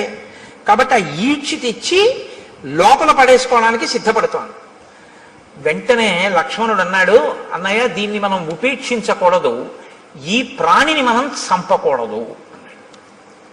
నిజంగా శ్రీరామాయణం ధర్మశాస్త్రం అద్భుతం. అందుకు మహర్షి ప్రతి చిన్న విషయాన్ని కూడా రచనలో చూపిస్తాడు. నిశ్చేష్టానాం వధో రాజన్ కుచ్చితో జగతీపతే క్రతు మధ్యోపనీతానాం పశూనామివ రాఘవ. లక్ష్మణుడు అంటున్నాడు, కదలిక లేని ప్రాణిని చంపకూడదు. ఎందుకంటే అది పారిపోవడానికి అవకాశం ఏది? పారిపోవడానికో, విన్నిచ్చి పారిపోవడానికో, నీ మీద కలియబడ్డానికో దానికి అవకాశం ఉంటే నీ వీరత్వం చంపాలి. కదలలేని దాన్ని చంపడం ఏంటి? బలి బలి మా బావ బల్యమ్ము చేబూని పుల్లాకు తూట్లుగా పొడవలేదే అన్నట్టు కదలలేని ప్రాణిని చంపడం ఏంటి? కాబట్టి అన్నయ్య మనం చంపకూడదు. ఎంత ధర్మం అండి. ఇంకోడైతే ఈ ధర్మం కదూ కాపాడింది, అందుకు కాదు అన్నాడు మారీచుడు. రామో విగ్రహవాన్ ధర్మ అన్నాడు. అప్పుడు కూడా ఇలా ఉన్నాడు. బాబా ఇదేమిటి అంటే బుద్ధి వెంటనే స్వస్థతను తప్పి చంపేవతల వారేద్దాం అందరూ. వాళ్ళు బాగా ఆలోచిస్తారు, ప్రతి దాన్ని ధర్మం కోణంలో చూస్తారు. అక్కడ ఎవరున్నారండి చంపేశారనుకోండి ఇద్దరు కలిసి, పోన్లే అన్నయ్య ఎవరు చూడొచ్చారు అనొచ్చు. కాదు, ఎవరు చూడొచ్చారనరో, చూడవలసిన వాడు చూడకపోవడం అన్నది ఎలా జరుగుతుందంటారు వాళ్ళు. ఇది ధర్మావలంబనకి కారణం. ధర్మమూర్తిగా ఎందుకు ఉండగలుగుతాడు ఒక వ్యక్తి అంటే, నేను ఎలా తప్పుకుంటానండి, ఈశ్వరుడు ఎప్పుడూ చూస్తూ ఉంటాడు కదా అంటాడు. నేను ఒకవేళ తప్పు చేస్తే ఈశ్వరుడు యొక్క సన్నిధానంలోనే నేను తప్పు చేయాలి తప్ప ఈశ్వరుడు చూడకుండా నేను తప్పు చేయడం కుదరదు. ఆయన ఎప్పుడూ చూస్తూ ఉంటాడంటాడు. ఎప్పుడూ చూస్తున్నాడు వాడు అన్నవాడు చాలా తప్పులు చెయ్యలేడు. చాలా అన్నమాట నేను ఎందుకన్నానో తెలుసా అండి, ఏ తప్పు చెయ్యలేడని ముందే అనడం చాలా కష్టం. కొంత మార్పు అన్నది వస్తుంది ఎప్పుడంటే చాలా తప్పులు చేయలేడు, తర్వాత ఏ తప్పు చేయలేడు. కాబట్టి రాముడు ధర్మమూర్తిగా ఎందుకు ఉండగలడు ఎప్పుడు అంటే, ధర్మం అనేటటువంటిది తాను అనుష్ఠిస్తున్నానో లేదో అనేటటువంటిది వృక్షములు దేవతా స్వరూపంగా చూస్తున్నాయని రాముడు నమ్ముతాడు. మనం అంటే నాలాంటి వాడైతే ఏమంటాడంటే ఎవరు చూడొచ్చారంట. ఇదే తేడా.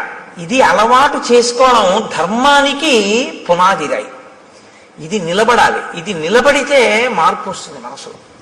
కాబట్టి నిశ్చేష్టానాం వధోరాజన్ కుచ్చితో జగతీపతే. ఓ జగతీపతి రామా, మనం స్థాణువుగా కదలలేని వాడిని చంపకూడదు. కాబట్టి ఇతను తన నోట్లో మన్ని పడేసుకునేటట్టు ఉన్నాడు. కాబట్టి ఈ రెండు బాహువులని తరిగేద్దాం. ఇతని శక్తి బాహువులే. ఎందుకని? గమనం లేదు, కదలలేడు. నోటితో కరవలేడు, ఎందుకంటే పొట్టకుంది నోరు. బోర్లా పడుకుని కరిచి పట్టుకోగలిగినటువంటి శక్తి లేదు. కానీ చేతులతో మాత్రం తడిమి పట్టుకుంటాడు. కాబట్టి చేతులు నరికేస్తే వీడు ఉన్నా ఒకటే, ఊడిపోయినా ఒకటే. అక్కడతో వీడు కూడా చచ్చిపోతాడు. ఎందుకంటే ఆహారం లేదు ప్రాణానికి. ఆహారం లేకపోతే ప్రాణము నిలబడదు, శోషించిపోయి పడిపోతుంది. మనం చంపక్కర్లేదు, వీడి యొక్క బలం ఎక్కడుందో దాన్ని తుంచేద్దాం.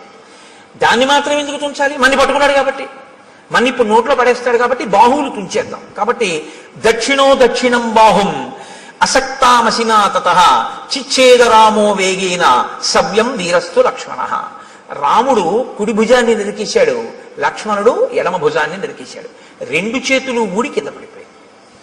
కింద పడిపోగానే అతను చాలా సంతోషపడిపోయాడు. ఇది విచిత్రం రామాయణంలో. చాలా సంతోషపడి అన్నాడు, ఓ నేను ఎదురు చూసిన సంఘటన జరిగింది.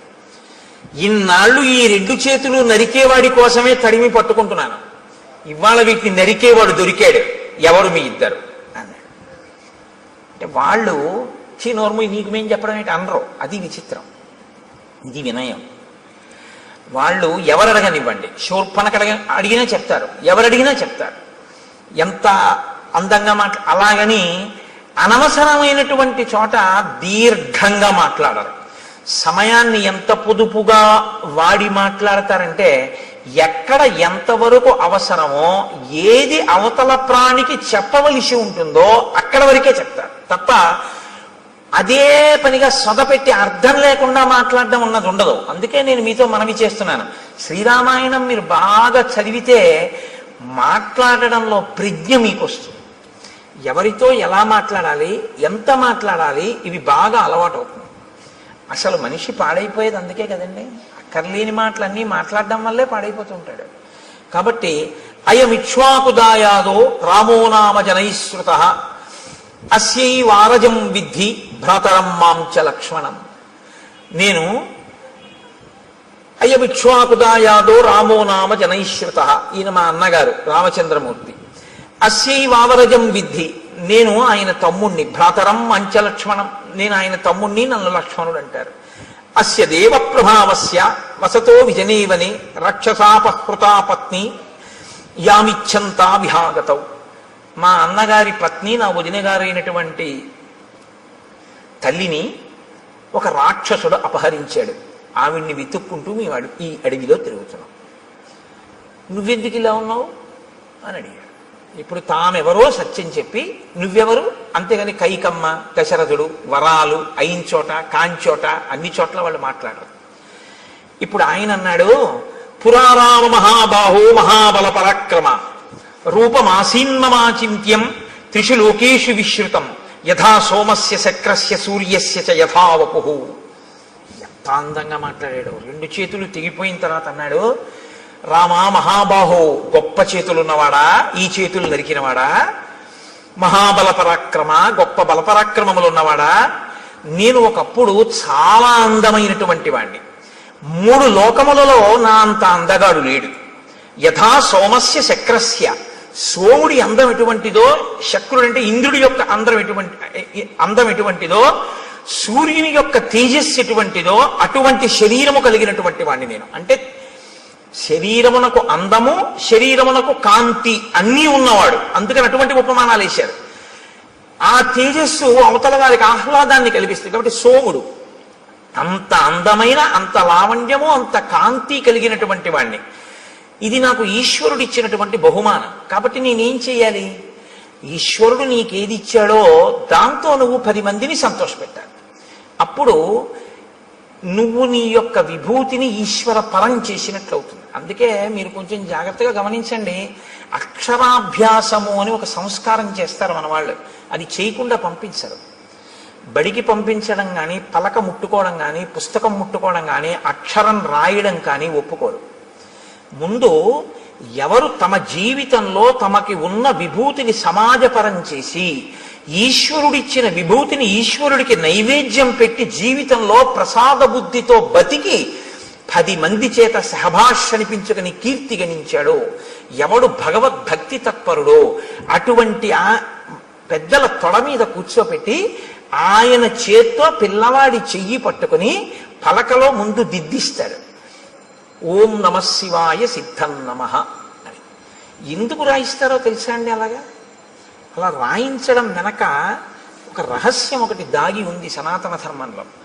నువ్వు రేపొద్దున్న ఒక పెద్ద గణిత శాస్త్రజ్ఞుడు అవ్వచ్చు, నిన్ను మించిన గణిత శాస్త్రజ్ఞుడు లేకపోవచ్చు, కానీ నీకొకటి తెలిసి ఉండాలి. నాకు ఇన్ని లెక్కలో వచ్చండం కాదు, ఇన్ని లెక్కలు తెలుసున్న నాకు కూడా అంతటా ఆవరించినటువంటి ఆత్మతత్వాన్ని లెక్క కట్టడం చేత కాదు అని చెప్పగలగాలి. ఏది లెక్క కట్టలేవో నీకొచ్చిన లెక్కల వలన నువ్వు తెలుసుకోవాలి. అప్పుడు ఏమవుతుందంటే నీ విభూతి వినయానికి పరాకాష్ఠం. మీరు జాగ్రత్తగా పట్టుకున్నారో లేదో నేను చెప్పింది. అందుకే అమ్మవారికి శ్రీమాత అని పేరు. అందరికీ అన్నీ ఇవ్వగలదు, కానీ ఆవిడ శక్తిని కొలవడం ఎవరికీ సాధ్యం కాదు.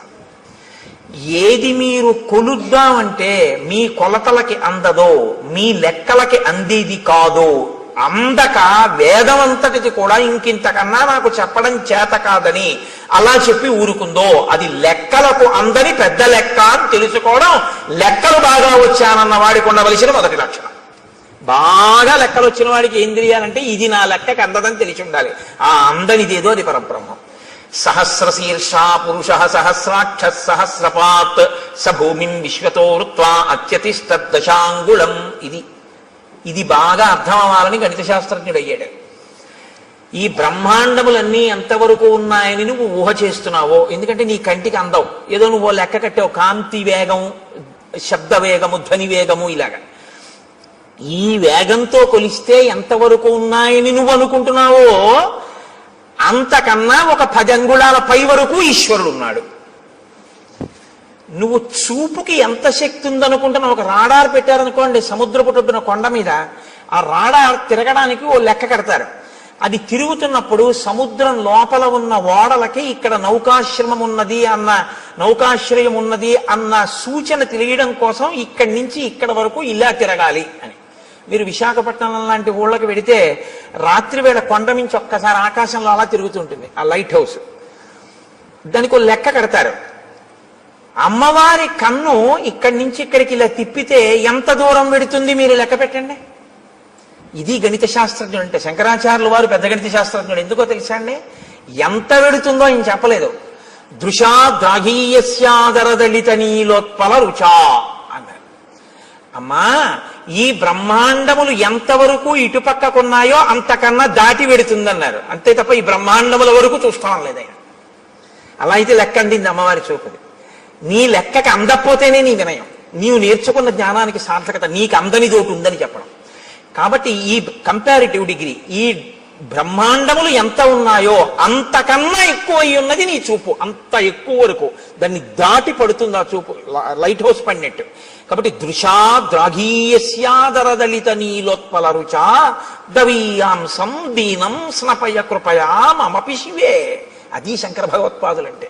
మహానుభావుడు. అందుకే శంకర జయంతి చేసుకోకపోతే కృతజ్ఞత అన్నాను నేను. కాబట్టి నువ్వు లెక్కలు నేర్చుకున్నవాడివి అని ఎప్పుడు గుర్తంటే నీ లెక్కకు అందనిదోటి ఉంది అని నువ్వు తెలుసుకుంటే. నాకు తెలియకపోవడం ఏంటంటే లెక్కలు ఏదైనా అన్నావంటే నీ అంత చేతకాని వాడు లేడని గుర్తు. ఇందుకు ఓం నమ శివాయ సిద్ధం నమ. నీకు ఈశ్వరుడు ఎందులో ఎంత పెద్దవాడిని చేసినా నీకు అందందుందని దానిలోంచే తెలుసుకో. నువ్వు ఒక పెద్ద జియాలజిస్ట్ అంటే ఈ భూమికి సంబంధించిన విషయాలన్నీ తెలుసుకున్నవాడివైతే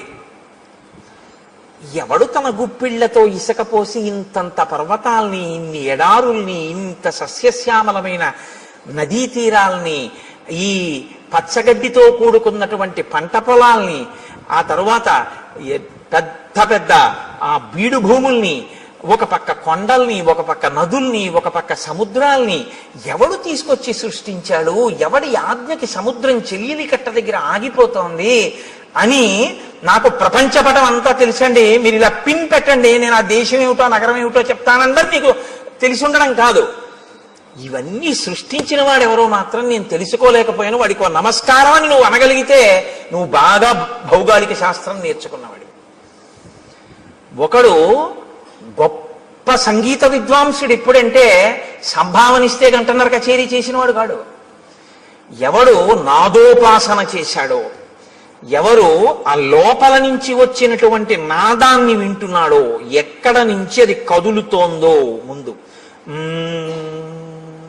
అన్నప్పుడు ఆ ధ్వని, ఆ శబ్దం, ఆ నాదం వస్తున్న దాని యొక్క మూలాల్ని ఉపాసన చేసి మౌనంలో పట్టుకుని నాదోపాసన చేసి సంగీత విద్య ద్వారా సరిగమ పద నిసానిదప మగరిస అంటారు. ఆరోహణ అవరోహణ. అవరోహణ అంటే కింద పడిపోవడం, ఈ ఈశ్వరుడి నుంచి విడిపోయి అజ్ఞానంలోకి రావడం. ఆరోహణ అంటే పైకెక్కి మళ్ళీ సాలోకి వెళ్ళిపోవడం ఈశ్వరుడి దగ్గరికి. మళ్ళీ సంగీతాన్నే పట్టుకుని కింద పడ్డవాడు సంగీతంతో మళ్ళీ పైకెక్కి సాలో కలిసిపోవడం, ఈశ్వరుల్లో కలిసిపోవడం. ఈ నాదోపాసన చేసిన వాడు ఎవడున్నాడో వాడు సద్గురువు అయి నిలబడిపోతాడు. అందుకే త్యాగరాజు గారు ఎవరో అని మీరు అన్నారనుకోండి, సంగీత విద్వాంసుడు అనకూడదు, సద్గురు త్యాగరాజస్వామి అనాలి.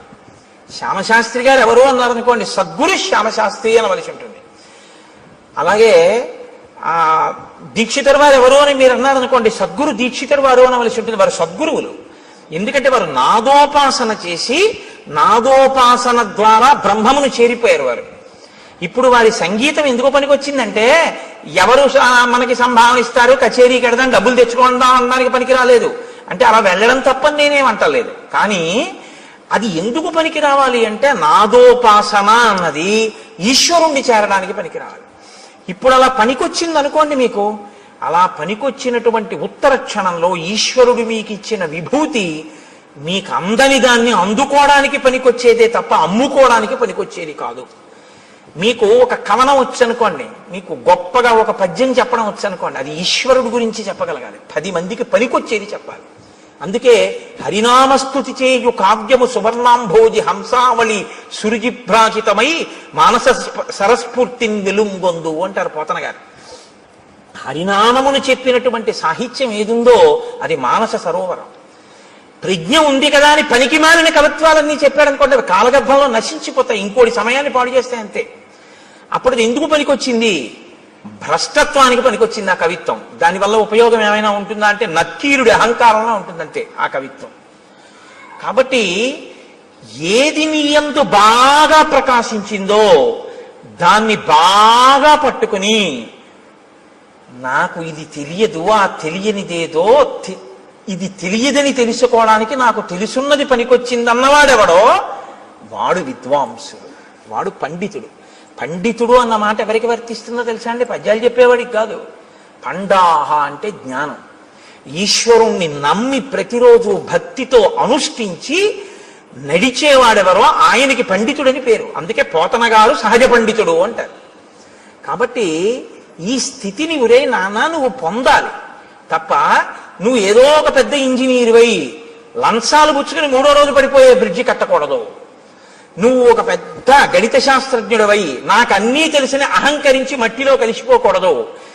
నీకు ఈశ్వరుడు నిన్ను గొప్ప విద్యాధికుణ్ణి చేసి దానితో పాటుగా పండితుణ్ణి చెయ్యాలి. అంటే దాన్నే అడ్డుపెట్టి నువ్వు ఈశ్వరుణ్ణి చేరుకునే ప్రయత్నం చెయ్యాలి. నేను మీకు ఒక ఉదాహరణ చెప్తాను. నాకు ఆ డాక్టర్ గారి పేరు జ్ఞాపకం లేదు, కానీ నేను లలితమ్మ గురించి ఉపన్యాసాలు చెప్పేటప్పుడు తరచూ కోట్ చేస్తుంటాను. పిల్లవాడు తల్లి గర్భంలో తల కిందకి కాళ్ళు పైకి పెట్టుకుని ఉంటాడు. ఆయన ఒక పెద్ద గైనకాలజిస్ట్. ఈ పుస్తకం రాసిన ఆయన మాతృదేవో భవ అని పుస్తకం రాశారు. నాకు కాకినాడలో డాక్టర్ జగదీశ్వరి గారిని, ఆవిడ ఒక పెద్ద గైనకాలజిస్ట్. ఆవిడ నాకు ఆ పుస్తకం ఇచ్చి చదవండి కోటేశ్వరరావు అన్నారు. అందులో ఆయన అన్నారు, తల కిందకి కాళ్ళు పైకి పెట్టి 9 నెలలు అయిపోతుంది, లోపల పెరిగిపోతాడు వీడు. అమ్మ నాభిగొట్టంలోంచి ఆహారం వెడుతూ ఉంటుంది. ఇప్పుడు అమ్మ తినకూడనిది తింది, లోపల వీడి యొక్క శరీరం ఎటువంటిదో తెలుసు. నజ్జు శరీరం అనుకోండి, వీడికి పడిశం పట్టేస్తుంది. పడిశం పట్టేస్తే ఏమవుతుంది? తల కిందకు ఉంది. ఇప్పుడు ముక్కులో పట్టినటువంటి పదార్థం వెనక్కి వెళ్ళిపోతుంటుంది. గుటక వేయడం చాలా కష్టం, ఉక్కిరి బిక్కిరి అయిపోతుంటాడు. అమ్మ ఇంకో సీతాఫలం తింటాడు. ఆవిడికి ఏం తెలుసు? బయటకు వస్తేగా వాడికి నజ్జు శరీరం అని తెలియడానికి. లోపల జ్వరం తగులుతుంది, కానీ వాడికి చల్లగా ఉంటే బాగుండనిపిస్తుంది, కటిక చీకటి. ఇంతలో వాడికి ఏమవుతుందంటే లోపల అతిసారం పుడుతుంది. వాడు మలం ఎక్కువ విసర్జించేస్తాడు. విసర్జించేస్తే అందులోంచి చిన్న చిన్న పురుగులు పుట్టి కరిచేస్తుంటాయి ఒంటిని. ఇలా పడి ఉంటాడు. తన మలమూత్రములు తన నోటి దగ్గరికి వచ్చేస్తుంటాయి, చెవుల్లో కెడుతుంటాయి. అందుకే గర్భస్థ నరకం అంటారు.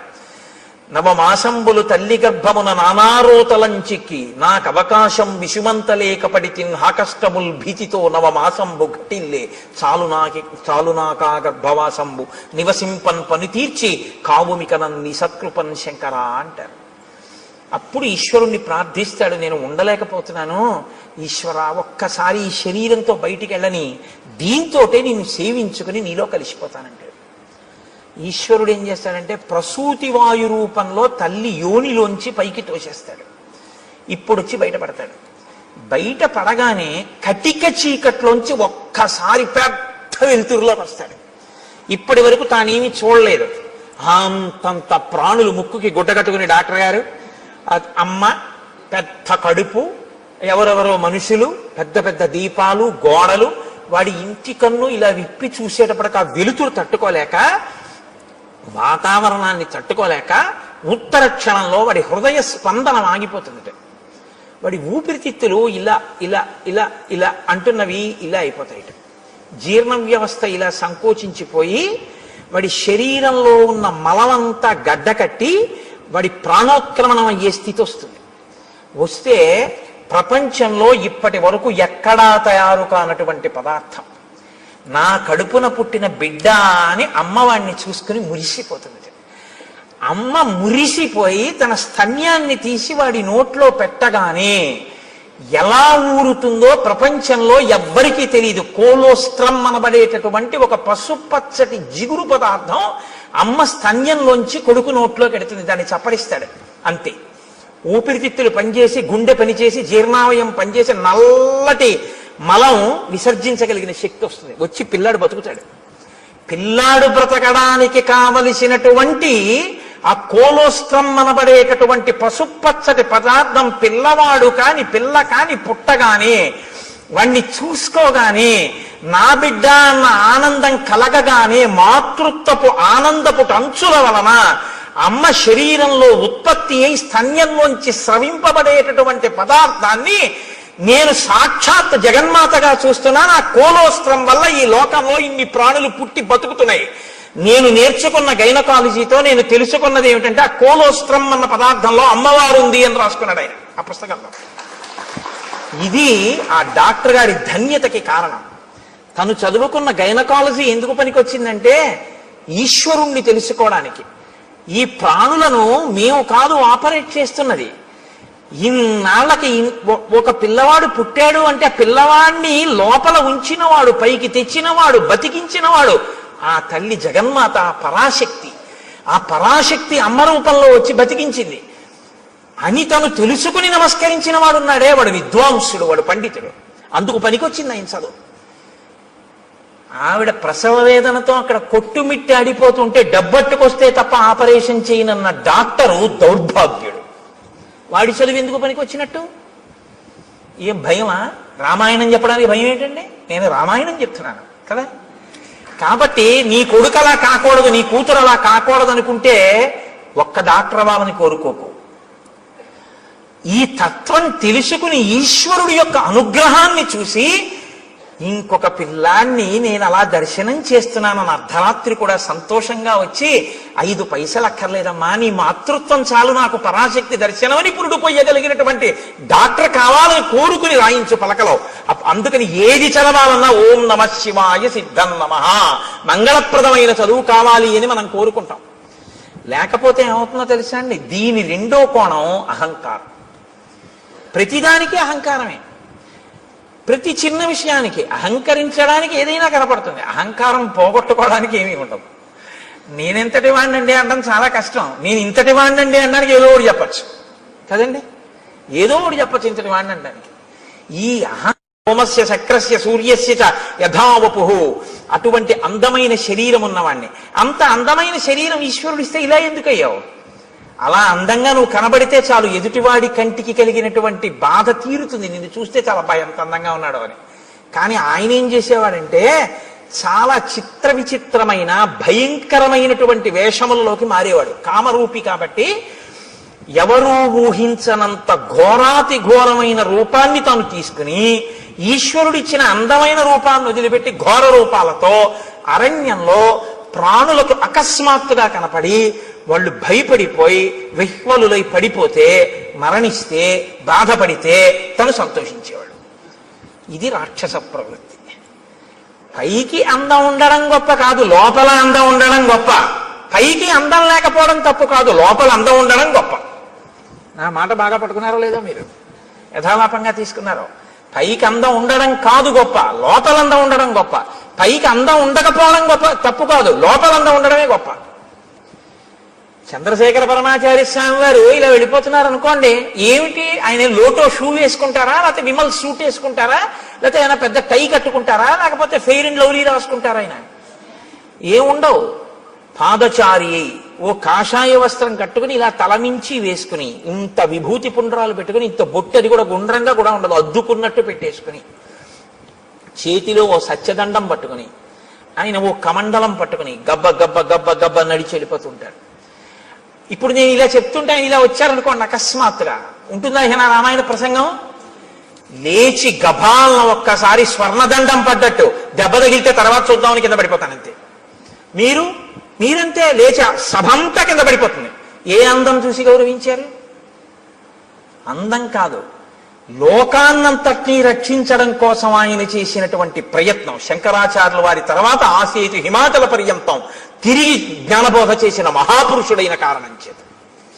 కాబట్టి మీరు ఆయన పాదాల మీద పడిపోతారంతే. ఇప్పుడు అందం గొప్పదా, పై అందం గొప్పదా? లోపలి అందం గొప్పది. లోపలి అందం ఎక్కడుంటుందో అది లోకాన్ని ఉద్ధరిస్తుంది. పై అందం జర్జరీభూతం అయిపోతుంది, కొన్నాళ్ళకు పోతుంది. పైగా దాన్ని సద్వినియోగం చేయకపోతే నీకు ప్రమాదహేతువై కూర్చుంటుంది. కాబట్టి చూశారు, పై అందంతో లోపలి అందం పెంచుకోలేదు, పై అందంతో లోపల అందవికారం పెంచుకున్నాడు. లోపలి అందవికారం పై అందాన్ని కూడా తీసేసింది. ఇదే నేను మీతో మనవి చేసింది. అక్షరాభ్యాసము అన్నది మూఢనమ్మకములు, చాదస్తములు. నేను మీతో ఒకరోజు మనవి చేశాను. ఒక ఆయన ఆవును చంపేద్దాం అనుకున్నాడు. ఆవును చంపే అన్నాడు అనుకోండి, బుద్ధుందా లేదా అంటారు. కాబట్టి ఆవును చంపేయి అనకుండా ఏమన్నాడంటే ఆ పులిని చంపేయి అన్నాడు. ఇప్పుడు చూడటం లేదు మీరు, అది ఆవో పులో మీరు చూడలేదు. పులిని చంపేయి అన్నారు. అయ్యి బాబాయ్ మీద పడిపోతుంది కాబట్టి చంపేయమన్నాడు అనుకున్నారు. ఆ పావును చంపేయాలి, పావు కాబట్టి చంపేయమన్నాడు అనుకున్నారు. ఆయన ఆవును చంపేశాడు. ఆవుని తెలుసు, పావును చంపేయి అని చంపించేశాడు. ఆవు అని చెప్తే అది పవిత్రం కాబట్టి చంపడానికి ఒప్పుకోరని. సనాతన ధర్మాన్ని వదిలేయని చెప్పలేక మూఢ విశ్వాసాలు వదిలేయని చెప్తున్నారు. ఆవును చంపేయని చెప్పకుండా పావును చంపేయని చెప్పినట్టు. అక్షరాభ్యాసం మూఢనమ్మకం అంటే ఇదిగో ఇందుకే పనికొస్తాం, కబంధుడు కావడానికి పనికొస్తాం. అక్షరాభ్యాసం ఎందుకు చేస్తారంటే నీకున్నటువంటి ఈశ్వర విభూతి లోకకంటకం కాకుండా నిన్ను రక్షించి ఈశ్వరానుగ్రహం అని నువ్వు గుర్తెరగడానికి పనికొస్తున్నాయి. లేకపోతే నిన్ను ఎక్కడ పడితే అక్కడే ప్రమాదం తీసుకొస్తావు ఈ విభూతితోటి. ఇది నా యందు దోషభూయిష్టమైంది. నేను ఒకనొకనాడు అరణ్యంలో ఘోరమైన రూపంతో స్థూల శిరస్కుడు అనబడేటటువంటి ఒక ఋషికి కనపడ్డాను. ఆయన కందమూలములు ఏరుకుంటున్నారు. ఆయన ఋషి, ఆయన వలన లోకానికి ఏమి బాధ ఉండదు, ఆయన ఇప్పుడు లోకాన్ని కాపాడతాడు. అటువంటి ఋషికి ఇప్పుడు నేను ఏ స్వరూపంతో ఉన్నానో అటువంటి రూపంతో కనపడ్డాను. ఆయనకి ఏదో సంతోషం వేసింది, అలా కనపడితే హడిపోతాడని. ఆయన వెనక్కి తిరిగి చూశాడు. నిజంగానే మనసులో ఉలిక్కి పడ్డాడు. అయ్యబాబు ఇదేమిటి ఇలా ఉంది ఈ ప్రాణి. అయితే వాళ్ళది నిర్భయత్వం. ఎక్కడ నిర్భయత్వం? అద్వైతమే నిర్భయత్వం.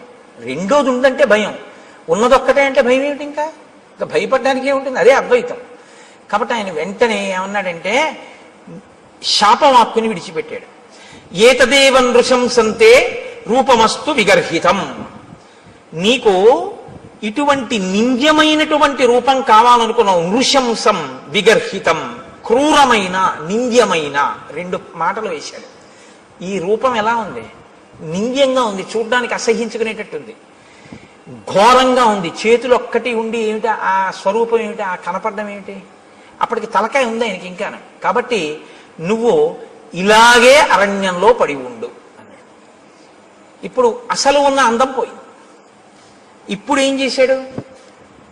ఉన్న అహంకారం అప్పుడు పోయి మహర్షి కాళ్ళ మీద పడ్డాడు. ఇప్పుడు మీరు నన్ను మాట అడగచ్చు ఏంటంటే, అంటే మరి పాపం ఆ పాటి దానికి ఏదో బుద్ధి చెప్పాలి కానీ అలా బొత్తిగా శాపం ఇచ్చేయడం ఏమిటండి అంటే, మీరు జ్ఞాపకం పెట్టుకోండి, శాపం ఎప్పుడూ కూడా అనుగ్రహము. శాపవాక్కు అందరూ శాపానుగ్రహము అంటారు. దాని చేత మార్పు తీసుకొస్తారు తప్ప అలాగే పడి ఉండు అని అనరు. ఆ బాధ తెలిస్తే ఆ తరువాతి కాలంలో ఏమవుతాడంటే ఇంకెప్పుడు ఇటువంటి తప్పు పని చేయకుండా లోకానికి ఉపకారం చేస్తాడు. ఇక లోకోపకారం మొదలు పెడతాడు. అవతల వాడి బాధ తన బాధగా స్వీకరించి అవతల వాడికి మాట సాయమో చేతి సాయమో ఏదో ఒక సాయం మొదలు పెడతాడు. ఈ ప్రవృత్తి ఎక్కడ రావాలంటే లోపల దిద్దుబాటు జరగాలి. లోపల దిద్దుబాటు జరగాలి అంటే కొంతకాలం కష్టపడాలి, తప్పదు. ఏళ్ళనాటి శని జాతకంలోకి వచ్చిందనుకోండి, ఎందుకు భయపడతారు? ఆయన కష్టపెడతాడు. శనైహి చరహ, మెల్లమెల్లగా వెడుతూ కష్టపెడతాడు. కానీ ఆ కష్టపెట్టడం వల్ల ఏమవుతుందో తెలుసా అండి? గొప్ప పరిణతి వస్తుంది, గొప్ప అనుభవం వస్తుంది. తరువాతి కాలంలో ఆయన కీర్తికి కారణమవుతుంది. అందుకే ఏలినాటి శనిని ఎప్పుడూ దూషించకూడదు. మీరు ఆయన్ని నమస్కారం చేసి ప్రార్థన చేస్తే ఆయన దాన్ని ఇంకొకలా మారుస్తాడు. ప్రతిరోజు తిరగవలసిన దాన్ని గుడి చుట్టూ తిరగడంగా మారుస్తాడు భక్తి ఇచ్చి. కాబట్టి ఇప్పుడు శాపానుగ్రహం ఎందుకు ఇస్తారు? మార్పు తీసుకురావడం కోసం ఇస్తారు. వెంటనే తనకు అర్థమైంది, అయ్య బాబోయ్ ఇలా ఉండడమా, పడ్డాడు మహర్షి కాళ్ళ మీద. ఇప్పుడు పడన్నాడు, ఎప్పుడు నాకు ఈ శాప విమోచనం అని అడిగాడు. అయితే మారేవు కదా, ఇప్పుడే అన్నారు అనుకోండి, ఆ బుద్ధి మళ్ళీ మారిపోతుంది. అందులో ఆ బాధ ఏమిటో తెలియాలి. ఆయన అన్నాడు, యదాచిత్వా భుజౌ రామ త్వాం దహే ద్విజనే వనే తదాత్వం ప్రాప్స్యసే రూపం స్వమేవ విపులం శుభం. నీవు అరణ్యంలో పడి ఉండి ప్రాణుల్ని తింటుంటే ఒకానొకప్పుడు రామచంద్రమూర్తి అరణ్యంలోకి వచ్చి నీ భుజములను తెగనరుకుతారు. ఆ తెగనరికి అరణ్యంలో నిన్ను కాల్చేస్తారు. ఎందుకంటే ఆ ప్రాణి అలా ఉండిపోవడానికి వీల్లేదుగా, కాల్చబడాలి. సంస్కారం రాముడి దగ్గర ఉన్న గొప్పతనం అదే. మీతో నేను మనవి చేశా, అంత్యేష్టి సంస్కారం చేస్తాడే, ప్రాణిని కాల్చేస్తాడు. అంటే చనిపోయినటువంటి ప్రాణిని అలా వదిలిపెట్టి వెళ్ళిపోడు, దానికి అంత్యేష్టి చేస్తాడు. పొద్దున్నే భోజనం చేస్తూ గోపాలకృష్ణ గారు నేను దాని గురించే కాసేపు ముచ్చటించాం. అలా ఎందుకు చేస్తాడండి రాముడు అని ఆయన ఏదో ప్రశ్న వేస్తే చెప్తున్నాను. ప్రతి ప్రాణికి కూడా దేవతలు ఆవహించి ఉంటారు. పాణి చెయ్యి ఉందనుకోండి ఇంద్రుడు ఉంటాడు, వాక్కు అగ్నిహోత్రం ఉంటుంది, కన్ను సూర్యుడు ఉంటాడు. ఇప్పుడు మీరు విడిచిపెట్టి వెళ్ళిపోయారనుకోండి, విడగొట్టాలి మంత్రం చేత. విడగొట్టేసేసి, అంటే ప్రత్యేకించి మనుష్య శరీరానికి అయితే, మిగిలిన వాటికైతే ప్రాణ అపాన వ్యాన ఉదాన సమాన నాగ కూర్మ కృకర ధనంజయ దేవదత్తముల్లో ధనంజయ ఉన్న వాయువు చేసేస్తుంది. మనుష్య ప్రాణికి ఈ దేవతలందరినీ కూడా మంత్రభాగంతో విడతీసేస్తారు. విడతీసి మళ్ళీ ఈ శక్తుల్ని దేవతల్లో కలుపుతారు. కలిపి జడమైపోయి మిగిలిపోయినటువంటి దేహాన్ని అగ్ని యందు దహించేస్తారు. కాబట్టి అది సంస్కారం. అంత్యేష్టి సంస్కారం 16వ సంస్కారం. అన్ని 16 మీదే నడుస్తాయి సనాతన ధర్మంలో మనిషి జీవితం. అందుకని షోడశ కళా ప్రపూర్ణుడు చంద్రుడు, షోడశ సంస్కార ప్రపూర్ణుడు మనుష్యుడు. అంటే 16వ సంస్కారంగా అంత్యేష్టి జరగాలి. కాబట్టి రాముడు ఎక్కడెక్కడ ఎటువంటి శరీరాలు కనపడ్డా వాటిని ఆయన దహిస్తాడు. అందుకని నువ్వు రాముడి చేత వధింపబడి దహింపబడితే నీ పూర్వరూపం వస్తుంది. ఇక్కడ మీరు ఒక విషయాన్ని కనిపెట్టాలి. ఎవరికైనా తెలియదేమో కానీ మునులకు మాత్రం తెలిసి రామావతారం వస్తుంది. ఈ దేశంలో త్రికాల వేదులు వాళ్ళు. అందుకే ఈ దేశంలోనే ఒక గొప్ప శాస్త్రం ఉంది, జ్యోతిషము అని. వేద పురుషునికి జ్యోతిషము నేత్రస్థానంలో ఉంటుంది, వేదాంగము అని. అంటే ఇప్పుడు కళ్ళు లేనివాడు ఉన్నాడు అనుకోండి, మీరు గుళ్ళోకి తీసుకొచ్చి విగ్రహం దగ్గరికి తీసుకెళ్ళి ఇదిగో ముట్టుకో, ఇది గణపతి, ఇదిగో ఇలా ముట్టుకో తొండం అన్నారనుకోండి, ఆయన చూసి ఓహో అంటాడు. అదిగో అవే ధ్వజస్తంభపు చిరుగంటలు అన్నారనుకోండి, ఆయన చూడగలరా? అదే శిఖ గోపురం అన్నారనుకోండి, ఆయన చూడలేడు, మీరు గోపురం ఎక్కించలేరు. దూరంగా ఉన్నది చూడడానికి కన్ను పనికి వస్తుంది, కాలంలో వచ్చేదాన్ని లెక్క కట్టడానికి జ్యోతిషం పనికి వస్తుంది. అందుకని వేద పురుషుడికి నేత్రస్థానంలో ఉంటుంది జ్యోతిష శాస్త్రం వేదాంగంగా. కాబట్టి మహర్షులు త్రికాల వేదులు, వాళ్ళకి అన్నీ తెలుసు ఏం జరగబోతోందో. కాబట్టి వాళ్ళు రాబోయే రామావతారాన్ని లెక్కలోకి తీసుకున్నాడు ఆయన. తీసుకుని రామావతారం వచ్చి రాముడు అడవికి వచ్చాక రాముడి చేతిలో నీ చేతులు ఖండింపబడి నీ దేహము దహింపబడితే నీకు మళ్ళీ యథారూపం వస్తుంది. కాబట్టి రామ ఇందుకు నీ సంతోషించాను, నా చేతులు నరికేవాడు వచ్చాడని. ఎవడో నరికాడా? రాముడే నరికాడా? అందుకు అడిగాను. కాబట్టి రామ నేను ఎవరు పూర్వం అంటే శ్రియోమాం మధ్యమం పుత్రం ధనుం నామ్నాచ దానవం ఇంద్రకోపాదిదం రూపం ప్రాప్తమేవం రణాజిరే. నేను శ్రీ అనబడేటటువంటి వాని యొక్క మధ్యమ పుత్రుడైన ధనువు అనబడేటటువంటి పేరున్నవాడిని. నాకు స్థూల శిరస్కుడు అనబడేటటువంటి ఋషి శపిస్తే నేను అక్కడతో ఊరుకోలేదు. ఆ రూపం వచ్చే లోపల నేను బ్రహ్మగారి గురించి ఘోరమైన తపస్సు చేశాను. బ్రహ్మగారు ప్రత్యక్షమై అన్నాడు, దీర్ఘాయుష్మాన్ భవ అన్నాడు. అని ఆయన వెళ్ళిపోయాడు. వెళ్ళిపోయిన తర్వాత నా అహంకారం ఏమైందో తెలుసా? నేను దీర్ఘాయుష్మంతుడిని, నన్ను ఇంద్రుడు ఏం చేస్తాడు? ఇంద్రుడి మీదకి యుద్ధానికి వెళ్ళాను. వెళ్తే ఇంద్రుడు ఏం చేశాడో తెలుసా? ఆయన ఒక చమత్కారమైనటువంటి మనిషి. ఆయన ఏం చేశాడంటే ఒక్కసారి నా తలకాయని తన వజ్రాయుధం పెట్టి ఓ దెబ్బ కొట్టి ఈ తలకాయని కడుపులోకి దింపేశాడు. నా 2 కాళ్ళని పొట్టలోకి తోసేశాడు. తోసేస్తే తలకాయ లేదు, కాళ్ళు లేవు, మనిషిని మాత్రం బతికున్నాను. పైగా అన్నాడు తోసేసి, పితామహవచ సత్యం, తదస్థితి మమాబ్రవీత్. పితామహుడైన బ్రహ్మగారు నీకు దీర్ఘాయుష్ ఇచ్చాడు, చంపేను, పడుండన్నాడు. అప్పుడు నేనన్నాను, అయ్య బాబోయ్, పితామహుడు ఇచ్చాడు వరం, బానే ఉంది, అహంకారంతో నేనేదో సాధించాలనుకున్నవి ఇలాగే వస్తాయి తిరిగి. కాబట్టి వినయంతో చేసినవి, భక్తితో చేసినవి ఉద్ధరిస్తాయి, కానీ అహంకృతితో చేసినవి పనికొచ్చేవి కావు, చిట్ట చివరికి వచ్చి ఇలాగే కట్టి కుడుపుతాయి. కాబట్టి నేనన్నాను, నాకు పితామహుడు దీర్ఘాయుష్మంతుడు అన్నాడు నిజమే, కడుపుకి ఆకలోటి ధర్మం కదా ప్రాణికి. ఇప్పుడు నాకు తలకాయ లేదుగా, కాబట్టి నోరు లేదుగా, కానీ కడుపు ఉందిగా, తినాలిగా. వెళదామంటే కాళ్ళు లేవుగా, ఏం తిని బతకను అని అడిగాను. అడిగితే ఆయన ఏం చేశాడో తెలుసా? ఏవముక్తస్తు మే శక్రో బాహు యోజనమాయతౌ ప్రాదాదాస్యంచమే కుక్షౌ తీక్షణ దంస్త్రం అకల్పయత్. నాకు పెద్ద పెద్ద కోరలు పెట్టి, నా గుండెల దగ్గర కన్ను పెట్టి, నాకు యోజనమంత పొడుగైన చేతులిచ్చి, నువ్వు బతకవలసింది దీర్ఘాయుష్మంతుడవై బతికుండడానికే తప్ప అంతకన్నా ఎందుకురా నువ్వు బతికుండి నువ్వేం చేయాలి లోకానికి? అది నీ చేతులతో తడువుకు తింటుండు పడుండు అన్నాడు. అంటే దారుణమైన జన్మ ఏదో తెలుసా అండి? తినడానికి బతికే జన్మ కదండి. ఇప్పుడు అంతిమంగా తీర్పు ఎక్కడికి వచ్చింది? ఆయన దీర్ఘాయుష్మంతుడు దేనికి? తింటాడు, బతుకుతాడు. ఎందుకు బతుకుతాడు? తినడానికి బతుకుతాడు, అంతే. ఎక్కడికి వెళ్ళడం, ఏమీ చెయ్యడు. ఈశ్వరుడి గురించి ఏమీ తెలుసుకోక్కర్లేదు, ఓపిక ఉన్నా ఏమీ చేయక్కర్లేదు. ఓపిక ఉన్న రోజుల్లో భోగాలకి, పెద్దవాడైపోయిన తర్వాత ఉన్న ఓపిక ఎక్కడ పోతుందో అని ఈశ్వరుడి దగ్గరికి వెళ్ళడం. మీరు లోకం పోకడ ఎలా ఉంటుందో తెలుసా అండి? ఇప్పుడు ఎందుకండి అంటాడు. ఏమండి రామాయణానికి వెళ్ళొద్దాం ఏంటి అన్నాడు అనుకోండి ఎవడైనా. ఏంటండి ఇప్పటి నుంచి రామాయణం అవన్నీ, మరి ఎప్పుడండి అని మీరు అడిగారు అనుకోండి. రిటైర్ అయిపోయాక. రిటైర్ అయిపోయిన తర్వాత కూడా నువ్వు ఉంటావని ఎవరైనా రాసిచ్చారా నీకు బాండ్ పేపరు? దంతంబుల్ పడనప్పుడే తనువుయందు ఆరూఢియున్నప్పుడే కాంతాసంఘము రోజనప్పుడే జరాక్రాంతంబు కానప్పుడే వింతల్మేన చరించునప్పుడే కురుల్ వెల్వెల్ల కానప్పుడే చింతింపన్వల మీ పదంబుజములం శ్రీకాళహస్తీశ్వర. ఇంకా నువ్వేం చేస్తావు?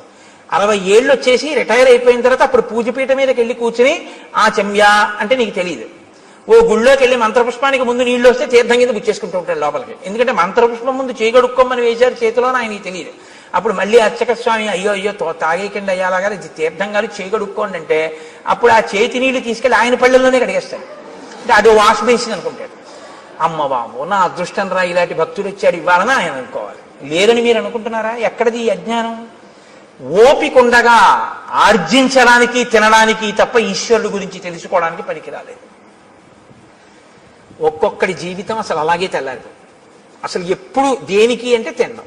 తింటుంటాడు అది తింటుందో రోజున. చెప్పానుగా, అన్నం అంటే తినున్నది, మన చేత తినబడున్నది, మనని తినున్నది, 2 అర్థాలు. కాబట్టి అది తినేస్తుందో రోజు అయిపోయింది. కాబట్టి నీకు దీర్ఘాయుష్యే కదరా కావాలి. దానికి ఓ నోరు చాలు, ఆహారాన్ని చూసుకోవడానికి ఒక కన్ను చాలు, వెతుక్కు లాక్కోవడానికి ఓ 2 చేతులు చాలు. నువ్వు ఎక్కడికి వెళ్ళాలి? ఓ గుడికి వెళ్ళాలా, గోపురానికి వెళ్ళాలా? ఉంటే భయపెడతావు ఎక్కడికన్నా వెడితే. ఎందుకు నాన్న అలా పడుండు, దీర్ఘాయుష్మంతుడు అయి ఉండు. ఇప్పుడు తెలిసింది బాధ ఏమిటో. ఎందుకు చేశానా తపస్సు, ఎందుకు వెళ్ళానా ఇంద్రుడి మీదకి, ఎందుకు కనపడ్డానా ఋషికలాగా అని ఏడుస్తూ ఇన్ని వేల సంవత్సరాల నుంచి ఇక్కడ పడున్నా. అలా వస్తే తడువుకోను తిన్నాం. ఎప్పుడు నరికేస్తాడా ఈ చేతులను చూస్తూ కూర్చున్నాను రామా. ఇప్పుడు నువ్వు ఈ చేతులు నరికి ఈ ఒళ్ళు కాల్చేయి. ఎంత తొందరపడిపోయాడో తెలుసా అండి? సూర్యాస్తమయం అయిపోతోంది, అలిసిపోయిన రథాలతో వెళ్ళిపోతున్నాడు సూర్యుడు. సూర్యాస్తమయం అయితే కాల్చవు నువ్వు, ధర్మం. రామచంద్రమూర్తి చెయ్యడు అంచేసి సూర్యాస్తమయం అయితే. కాబట్టి అవ్వకుండా తొందరగా నన్ను ఒక గొయ్యి తీయించి అందులో పడేసి భూమి మీద పడుకోబెట్టి అంటించడానికి ఏం కుదరదు, అంత పెద్ద రాక్షసాకారం అది. ఇప్పుడు గోతిలో పారేసి దాని నిండా కట్టెలు పారేసి అగ్నిహోత్రం వెలిగించేస్తే నేనేం తొందరగా కాలుతాను అనుకుంటున్నావా? కదలిక లేదు కదండి, ఫ్యాట్ ఎలా డైల్యూట్ అవుతుంది? కాబట్టి ఒళ్ళంతా నీతి ముద్దలా కొవ్వు పట్టేసింది. ఇప్పుడు కొవ్వు ఓ పట్టాన కాలదు, అది అలా కాలుతూనే ఉంటుంది. అందుకే కొవ్వొత్తి తొందరగా కాలిపోతున్నాయండి. దీపారాధనలో ఒత్తి కాలిపోయినట్టు కాదు, అలా కొవ్వు కరుగుతూ దీపం అలా కిందకు వస్తూ ఉంటుంది. ఆ కొవ్వంతా కాలాలి. కాబట్టి రామ చాలాసేపు పడుతుంది నా ఒళ్ళు కాలిపోవడానికి. అందుకని తొందరగా ఓ గొయ్యి తవ్వించి తోసేసి కాల్చేయి. నాకు ఇప్పుడు ఈ శరీరంతో ఉంటే స్మృతి ఉండదు. నా అసలు శరీరం నాకు వచ్చేస్తే నాకు దివ్య స్మృతి కలుగుతుంది, ఎక్కడ ఏం జరిగిందో తెలుసుకోగలను. అప్పుడు నీ భార్యను ఎవరపహరించారో నేను చెప్తాను, నీకు నేను ఆ సాయం చేస్తాను. ఇత పూర్వం ఎప్పుడైనా అన్నాడండి ఇలాంటి మాటలు? ఎవడన్నా మంచిగా ఉంటే వాడిని బాధ పెట్టాడు. ఇప్పుడు అవతల వాడి బాధలో ఆ శరీరం వస్తే వెంటనే నీకో మాట సాయం చేస్తానంటున్నాడు. ఈ మార్పు కోసం శాపానుగ్రహం ఇస్తాడు. మీరు బాగా పట్టుకుంటే ఋషులు ఏదో తపస్సు ఉంది కదా అని శాపవాక్కు విడిచిపెట్టరు, వాళ్ళ తపస్సు పోతుంది. పోన్లేరా ఒకరిని మార్చాను, ఇప్పుడు ఆయన పనికొచ్చాడు, అందుకని ఇప్పుడు ఏమయ్యాడు? కబంధ మహాత్మనః. ఈ కబంధుడు మహాత్ముడు అన్నారు వాల్మీకి మహర్షి. ఎందుకంటే మార్పు ఎక్కడొచ్చిందో వాడు చాలా గొప్పవాడు. ఈ మార్పు రాకపోతే వాడు లోకకంటకుడై కూర్చుంటాడు. కాబట్టి రామ, నువ్వు చేచ్యతే సమరే బాహు తదా స్వర్గం గమిష్యసి. ఇంద్రుడు కూడా ఏమన్నాడంటే, నీ రెండు బాహువులు రాముడు ఎప్పుడు తిరిగేస్తే అప్పుడు మళ్ళీ స్వర్గానికి వెళ్దుగానే అలా పడుండి అన్నాడు. అందుకని తొందరగా నాకు అంత్యేష్టి సంస్కారం చేసేసి. సరే, లక్ష్మణుణ్ణి పిలిచాడు, గుణపం ఇచ్చాడు, గొయ్యి తవ్వించాడు, శరీరాన్ని తోసేశాడు. ఏనుగులు విరిచినటువంటి కొమ్మలు ఎండిపోతే ఏర్పడిన ఎండుకర్రలు. మహర్షి, అమ్మో వాల్మీకి రామాయణం అండి, ఎంత జాగ్రత్తగా రచన చేస్తారో తెలుసా? అంత పెద్ద శరీరాన్ని అంత పెద్ద గోతిలో వేస్తే అంత పెద్ద శరీరం కాల్చడానికి ఎన్ని కట్టెలు కావాలి, ఎక్కడి నుంచి ఏరి పట్టుకొచ్చారు సూర్యాస్తమయం లోపల అని మీరు నేను అంటామేమో. అక్కర్లేని ఇలాంటివి తీయడం మనంత గొప్పవాళ్ళు ఉండరు. కాబట్టి ఏనుగుల గుంపులు తిరుగుతాయి అక్కడ. వాటి పని ఏమిటంటే వాటికి తొండం ఖాళీగా ఉండదు, కొమ్మలు విరిచేస్తుంటాయి. ఆ విరిచేసినటువంటి కొమ్మలు కింద పడిపోయి ఎండిపోయి. కాబట్టి ఇప్పుడు ఆ పెద్ద పెద్ద కొమ్మలన్నీ తీసుకొచ్చి రామచంద్రమూర్తి ఆ గోతులో పడేశారు, లక్ష్మణమూర్తి ఆ గోతులో పారేశారు. పారేసి ఇప్పుడు కబంధుణ్ణి కాల్చేస్తున్నారు. ఈ కబంధుడి దగ్గరే ఈ కబంధుడు కాలిపోతే సీతమ్మ తల్లిని పట్టుకోవడానికి, సీతమ్మ తల్లిని అన్వేషించడానికి పెద్ద శుభవార్త దొరుకుతుంది. హనుమ ప్రవేశించడానికి ఇంకా కథకి రంగం సిద్ధం అవుతోంది. ఇంకిక్కడి నుంచి కిష్కింధకాండకి పునాది పడుతోంది. ఇక్కడి నుంచి హనుమత్ ప్రవేశం ప్రారంభం అవుతోందనమాట. కాబట్టి ఇప్పుడు నాయనా నువ్వు నా శరీరాన్ని అంటించేయి. ఇప్పుడు ఆ ఏనుగులు విరిచేసినటువంటి ఎండిపోయిన కొమ్మలు తెచ్చి గోతిలో పడేసి అంటించేశారు ఆ శరీరాన్ని. అంటించేస్తే మెల్లమెల్లగా కాలింది అన్నారు. కొవ్వు పట్టి ఉంది కదండి. అప్పుడు కూడా హ్యూమన్ అనాటమీ బాగా తెలుసు అనమాట. అంటే కదలకుండా ఎక్కువ తినేస్తే కొవ్వు పట్టేస్తుంది. వాడు దీర్ఘాయుష్మంతుడు కాబట్టి హార్ట్ బ్లాక్ లేదు వాడికి. కాబట్టి ఆయనలోంచి ఇప్పుడు ఒక దివ్యమైనటువంటి స్వరూపం ఒకటి బయటికి వచ్చింది. తతశ్చితాయా వేగేన భాస్వరో విమలాంబర ఉత్పపాతాశు సంహృష్ట సర్వ ప్రత్యంగభూషణ విమానే భాస్వరే తిష్టన్ హంసయుక్తే శస్కరే ప్రభయాచ మహాతేజ దిశో దశ విరాజయన్. దశ దిశలు వెలిగిపోయేటట్టుగా హంసలు పూంచినటువంటి రథం మీద తెల్లటి వస్త్రములు ధరించి అంగ ప్రత్యంగములన్నీ కూడా సువర్ణ మణిబయబోయినటువంటి భూషణముల చేత అలంకరింపబడినటువంటి వాడై వెలిగిపోతున్న పగిది ఒక్కసారి ఆ కబంధుడు మళ్ళీ పూర్వస్వరూపంతో ఆ రథంలో కూర్చుని కనపడ్డాడు. కనపడి ఒక్క క్షణం ఇలా కళ్ళు మూసుకుని ఆలోచించాడు. ఆలోచించి అన్నాడు, రామా, నేను ఆలోచించగా మీకు కలిగినటువంటి కష్టానికి ఒక విషయం అర్థమవుతోంది. దశాభాగగతో హీనః తం హి రామః సలక్ష్మణః యత్కృతే వ్యసనం ప్రాప్తం త్వయా దార ప్రదర్శనం. మీరు దుర్దశ యొక్క ఫలితాన్ని అనుభవిస్తున్నారు. అందుకే భార్య దూరం అయిపోయింది. మీ ఇద్దరికి జాడ తెలియట్లేదు. ఎంత నడుస్తున్నారో కూడా తెలియనంత దూరం నడిచి కష్టపడి వెతుకుతున్నారు. ఇప్పుడు ఇలా వెతికి తిరిగి ప్రయోజనం లేదు. మీకు సాయం చెయ్యగలిగిన మిత్రుడు ఒకడు కావాలి. ఒక గొప్ప మిత్రుడు. ఆయన ఎటువంటి వాడై ఉండాలి? ఆయన ఈ లోకమంతా తిరిగిన వాడై ఉండాలి. ఈ భూమండలం అంతా తిరిగిన వాడైతే ఎక్కడెక్కడ ఏమున్నాయో తెలిసిన వాడై ఉంటాడు. ఎందుకని? రావణుడు అన్నది ఒక్కటే తెలుసు తప్ప అతను ఎక్కడుంటాడో ఏమిటో నాకు తెలియదు అంటున్నావుగా, జటాయువు చెప్పాడని. ఆ రావణుడు ఎవరో, ఎక్కడుంటాడో, ఎలా పరిపాలిస్తాడో, ఎంతమంది రాక్షసులు ఉంటారో ఇవన్నీ తెలియాలంటే ఈ భూమండలం అంతా తిరిగిన వాడై ఉండాలి, అన్నీ తెలుసున్నవాడై ఉండాలి. ఎందుకు తిరిగాడన్న కారణం వేరు. ఇంద్రుడు గారికి కిష్కింధకాండలో అలా తిరిగిన వాడు ఉన్నాడు రామ. ఆయన గురించి చెప్తాను, ఆయనతో స్నేహం చేసుకో. అటువంటి మిత్రుణ్ణి సంపాదించావా, ఆ మిత్రుడి వలన నీకు సీతమ్మ జాడ దొరుకుతుంది. కాబట్టి తదవశ్యంతయా కార్య స సుహృత్ సుహృదాంవర, ఓ మంచి హృదయం ఉన్నటువంటి రామ, నీకొక మంచి స్నేహితుడు కావాలి. అకృత్వాహినతే సిద్ధిం అహం పశ్యామి చింతయన్, నాకు ఆలోచిస్తే అది అనిపిస్తోంది. శ్రూయతాం రామ వక్ష్యామి సుగ్రీవో రామ వానర భ్రాతా నిరస్త క్రుద్ధేన వాలినా శక్రసూనునా ఋష్యమూకే గిరివరే పంపా పర్యంత శోభితే నివసత్యాత్మవాన్ వీర చతుర్భిః సహవానరై వానరేంద్రో మహావీర్య తేజోవాన్ అమిత ప్రభ సత్యసంధో వినీతశ్చ ధృతిమాన్ మతిమాన్ మహాన్ దక్ష ప్రగల్భో ద్యుతిమాన్ మహాబల పరాక్రమ భ్రాత్రా నివాసితో రామ రాజ్యహేతోర్మహాబల స వృక్షరజస పుత్ర పంపామటతి శంకిత భాస్కరస్యౌరస పుత్రో వాలినా కృతకిల్బిష. సూర్య భగవానుడి యొక్క ఔరసపుత్రుడైనటువంటి సుగ్రీవుడనబడేటటువంటి ఒక వానర రాజు ఋష్యమూక పర్వత శిఖరముల మీద ఉన్నాడు. కారణాంతరముల చేత తన అన్నగారైనటువంటి వాలి చేత రాజ్యంలోంచి బయటికి వెళ్ళగొట్టబడ్డాడు. వెళ్ళగొట్టబడి నలుగురు వానరులు తన చుట్టూ సేవిస్తూ ఉండగా, అందులోనే ఉన్నారు హనుమ, నలుగురు వానరులు సేవిస్తుండగా సుగ్రీవుడు ఋష్యమూక పర్వతం మీద ఉన్నాడు. అపారమైన బలవంతుడు, ఈ భూమండలంలో ఎక్కడ ఏమున్నాయో అన్నీ తెలుసున్నవాడు. అతనితో నువ్వు అగ్నిసాక్షిగా స్నేహం చేసుకుంటే అతను దశ దిశలకి వానరములను పంపించి సీతమ్మ యొక్క జాడ కనిపెడతాడు. నువ్విలా తిరిగి తెలుసుకోక్కర్లేదు రామ. కాబట్టి ఇప్పుడు నీకు మిత్ర సహాయం అవసరమయ్యింది. అతను మహాబలపరాక్రమములు కలిగినటువంటి వాడు, గొప్ప వీర్యవంతుడు, వానరేంద్రుడు, తేజస్సున్నవాడు, సత్యసంధుడు, నీతి కలిగినటువంటి వాడు, పట్టుదల ఉన్నటువంటి వాడు, మంచి మతి కలిగినటువంటి వాడు, దక్షత కలిగినటువంటి వాడు, కాంతి కలిగినటువంటి వాడు. అటువంటి వాడితో నువ్వు స్నేహం చేసుకుంటే ఆయన నీ కార్యంలో సాయం చేస్తాడు. కాబట్టి ఆ వృక్షరజస్సు యొక్క కుమారుడైనటువంటి సుగ్రీవుడితో నువ్వు వెంటనే స్నేహం చేసుకోవడానికి ఋష్యమూక పర్వతానికి బయలుదేరు.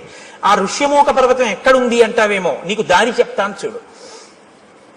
రామాయణం ఎంత ఆప్యాయంగా ఉంటుందో తెలుసా అండి. హైదరాబాదు ఎప్పుడు ఆయన వెళ్ళలేదు. ఆయన కొడుకుని మొదటిసారి పంపిస్తున్నాడు ఉద్యోగానికి. హైదరాబాదు వెడుతున్నటువంటి కొడుకుని కంగారుగా తీసుకొచ్చి రైలు ఎక్కించడంలో ఆయనకి కట్టిన మినపరొట్టె తేవడం మర్చిపోయాడు తండ్రి. ఎప్పుడూ హైదరాబాదు వెళ్ళే అలవాటు ఉన్నటువంటి మేనమామ గారు వచ్చాడు స్టేషన్కి. ఇప్పుడు తండ్రి అంటాడు, రే నాన్న రొట్టె తేవడం మర్చిపోయాను, ఎలా తింటావు, ఎలాగా, ఎప్పటికెడుతుందో, ఎప్పటికి దిగుతావో, అక్కడ ఏముంటుందో ఏముండదో, నాన్న నా ప్రాణాలు నీ మీదే ఉంటాయి ఇస్మా, వెళ్ళాక ఉత్తరం రాయి అంటాడు. మేనమామ గారు అంటాడు, రే నీకేం భయం లేదు, ఇప్పుడు ట్రైన్ బయలుదేరుతుందా, బయలుదేరగానే మొదటి స్టేషను అనపర్తి, రెండో స్టేషను ద్వారపూడి, మూడో స్టేషను రాజమండ్రి వెళ్ళేటప్పటికి 8 అవుతుంది.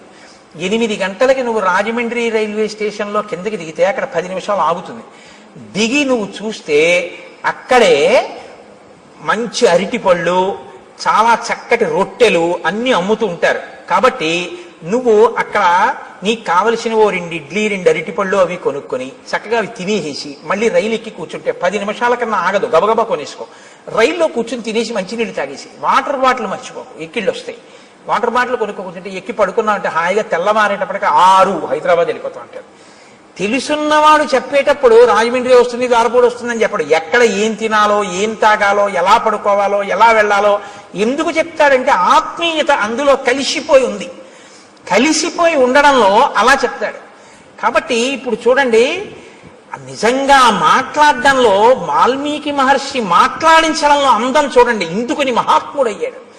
ఇప్పుడు రాముడి మీద ఎంత ప్రేమతో మాట్లాడుతున్నాడంటే ఋషమూకానికి వెళ్ళి నీ పని అవుతుందని ఏదో చేతకాని వాడికి చెప్పినట్టు చెప్పట్లేదు.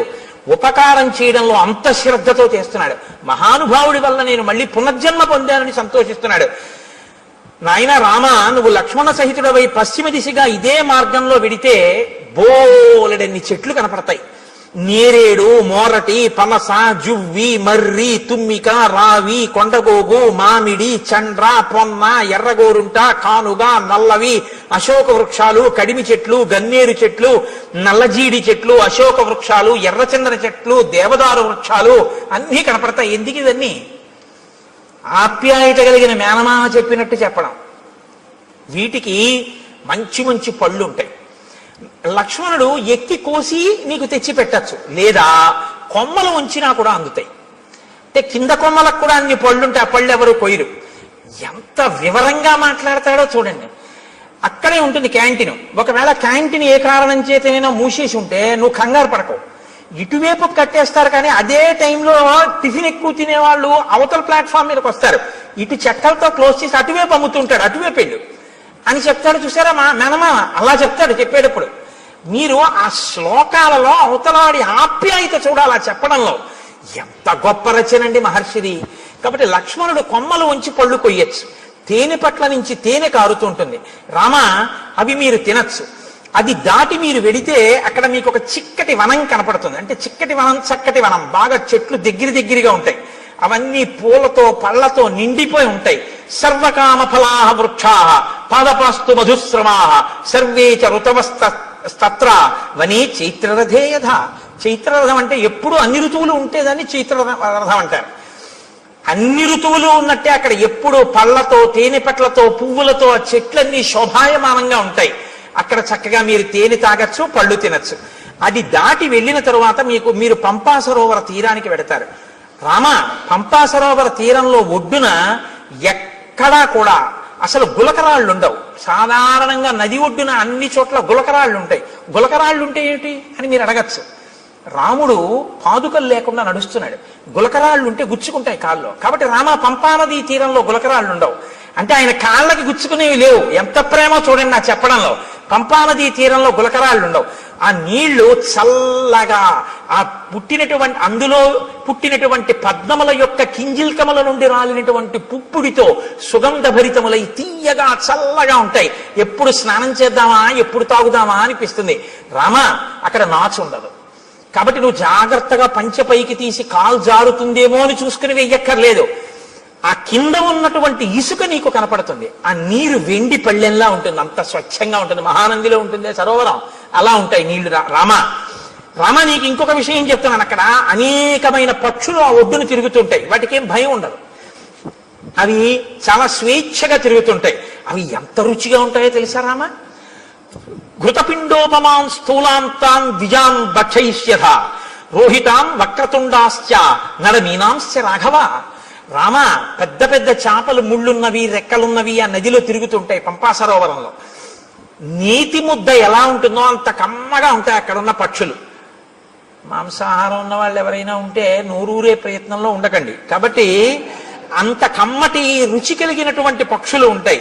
కాబట్టి పాంసాయాం ఇషుభి మధ్యాన్ తత్ర రామ వరాన్ హతాన్ నిస్త్వక్పక్షాన్ అయస్తప్తాన్ అకృషాన్ ఏకకంటకాన్.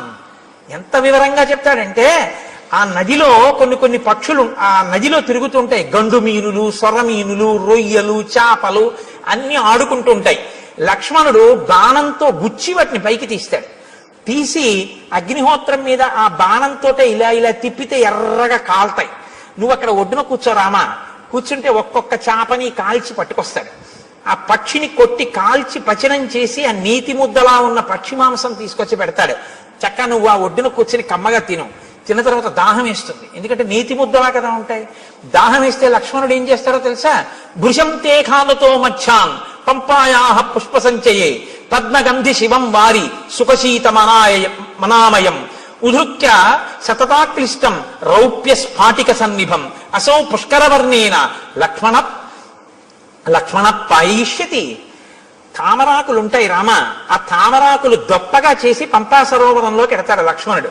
ఆ నీళ్లు ఎలా ఉంటాయో తెలుసా? వెండి రేకు బోర్లించినట్టు ఉంటాయి, తెల్లగా. అడుగునున్నటువంటి ఇసుక కనపడుతుంటుంది.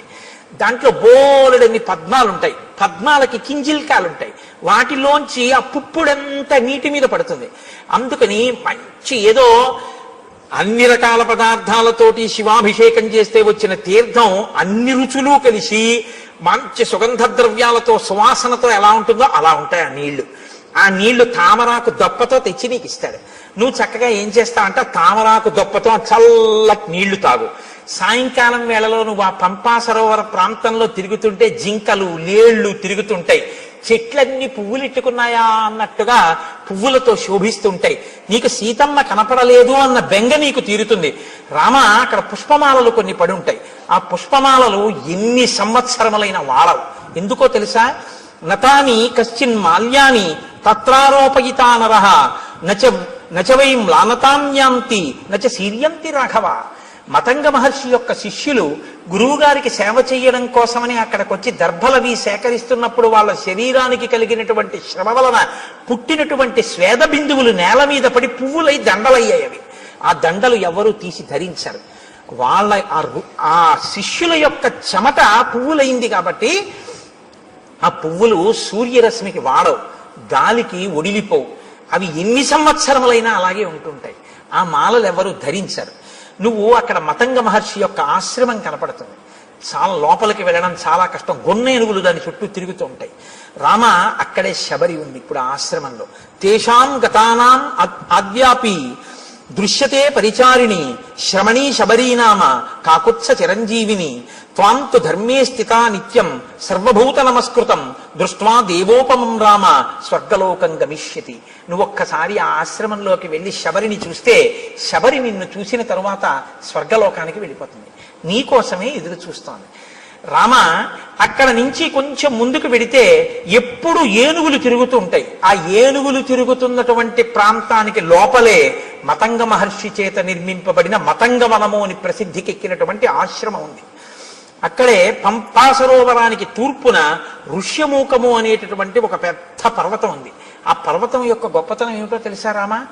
ఋష్యమూకశ్చ పంపాయా పురస్తాత్ పుష్పిత ద్రుమ సుదుఃఖారోహణో నామ శిశునాగాభిరక్షిత ఉదారో బ్రహ్మణా చైవ పూర్వకాలే వినిర్మిత శయాన పురుషో రామ తస్య శైలస్య మూర్ధని యత్ స్వప్నే లభతే విత్తం తత్ ప్రబుద్ధోది గచ్చతి నత్వేనం విషమాచారః పాపకర్మాధిరోహతి యస్తుతం విషమాచారః పాపకర్మాధిరోహతి తత్రైవ ప్రహరంత్యేనం సుప్త ఆదాయ రాక్షసాః తత్రాపి శిశునాగానాం ఆక్రంధ శ్రూయతే మహాన్ క్రీడతాం రామ పంపాయాం మతంగారణ్యవాసినాం.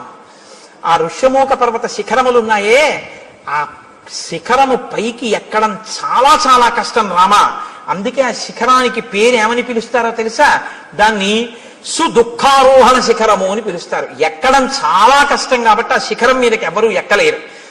దాని చుట్టూ ఎప్పుడు గొన్నేనుగులు తిరుగుతుంటాయి, శిశునాగములు. కాబట్టి ఆ గొన్నేనుగులు గుంపులు గుంపులుగా తిరుగుతుంటాయి. పంపా సరోవరంలో నీళ్లు తాడి ఆడుకుంటుంటాయి. ఎవరైనా శిఖరం పైకెక్కి రాత్రి నిద్రపోయినప్పుడు వాళ్ళ కల్లో ఏం కనపడుతుందో అది వాళ్ళకి దొరుకుతుంది తెల్లవారేటప్పటికి. పాపాచారం కలిగిన వాళ్ళు ఋష్యమూక పర్వతం మీదకి ఎక్కి ఉండలేరు. ఒకవేళ ఉన్నా వాళ్ళకి నిద్ర పట్టగానే రాక్షసులు వచ్చి చంపేస్తారు. కాబట్టి ఏమర్థం అవుతోంది? ఋష్యమూక పర్వతం మీదున్న సుగ్రీవుడు నలుగురు వానరులు పాపాచారము కలిగిన వారు కారు. వారు పాపాచారులు అని వాలి తరిమేశాడు తప్ప వాళ్ళు నిజమునకు పాపాచారులు కారు. అటువంటి వారైతే రామా నిన్ను వాళ్ళతో సంధి చేసుకోమని చెప్పడం, ఇది దాని అర్థం. కాబట్టి యత్ స్వప్నే లభతే విత్తం తత్వబుద్ధోధి గచ్చతి. రాత్రి కల్లో ఏం కనపడిందో అది తెల్లవారేటప్పటికీ ఆ కొండ మీద దొరుకుతుంది. కాబట్టి రామ ఆ పర్వత శిఖరం మీదకి వెడితే అక్కడ ఒక గొప్ప గుహ ఒకటి ఉంది. రామతస్యతు శైలస్య మహతీ శోభతే గుహ శిలాపిధానా కాకుత్స దుఃఖం చాస్యాహ ప్రవేశనం. ఆ గుహకి ఒక పెద్ద శిల అడ్డు పెట్టుంటుంది. దానిలోనే సుగ్రీవుడు నలుగురు వానరులతో ఉంటాడు. ఆ గుహలోకి ప్రవేశించడం చాలా కష్టం. తస్యా వసంతి సుగ్రీవ చతుర్భిః సహవానరై కదాచిత్ శిఖరే తస్య పర్వతస్యావతిష్టతే.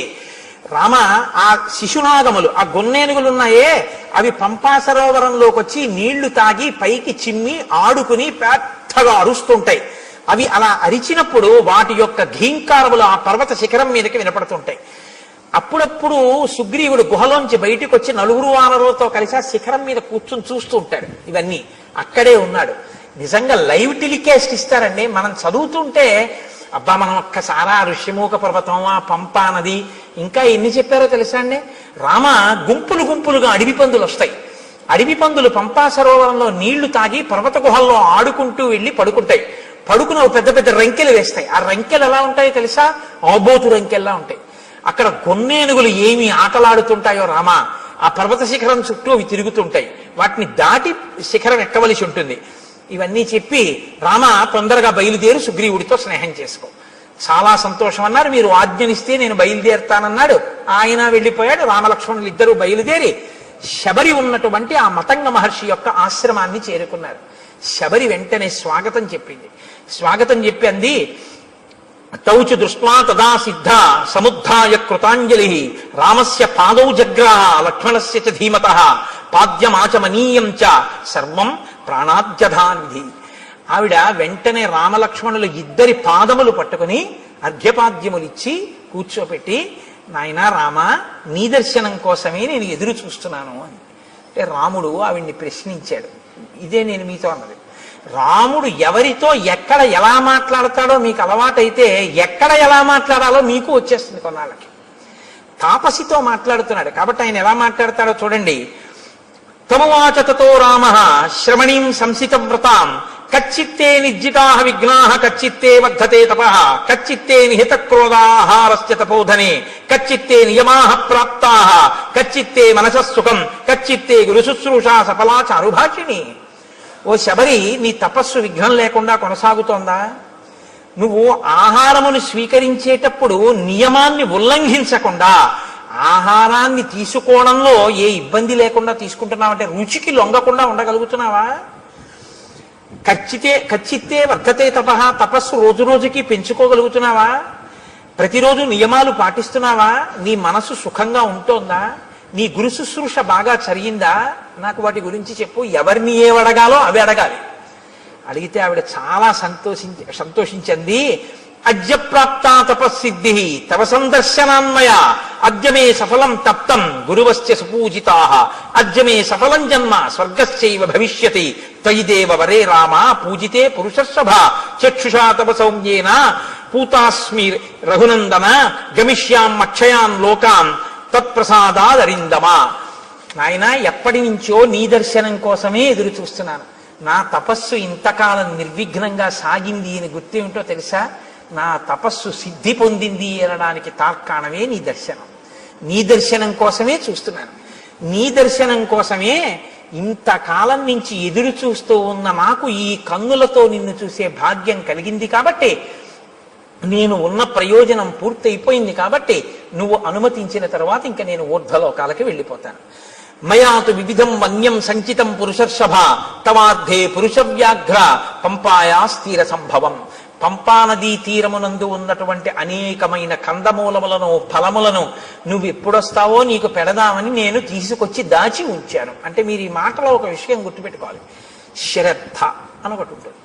శ్రద్ధ అంటే ఏమిటో తెలుసా అండి? ఎప్పుడో అప్పుడు రాముడు వస్తాడని తీసుకొచ్చి 2 దానిమ్మ పళ్ళు వచ్చి చూద్దాం, ఇవాళ కూడా ఇన్నాళ్ళు రాలేదు, ఇవాళ వచ్చేసాడు ఏంటలే పోన్లే, దానిమ్మ పళ్ళు 2-3 రోజులు ఉంటాయి కాబట్టి 2-3 రోజులు రాకపోతే అప్పుడు మళ్ళీ తీసుకొద్దామని పెట్టి కూర్చోవడం కాదు.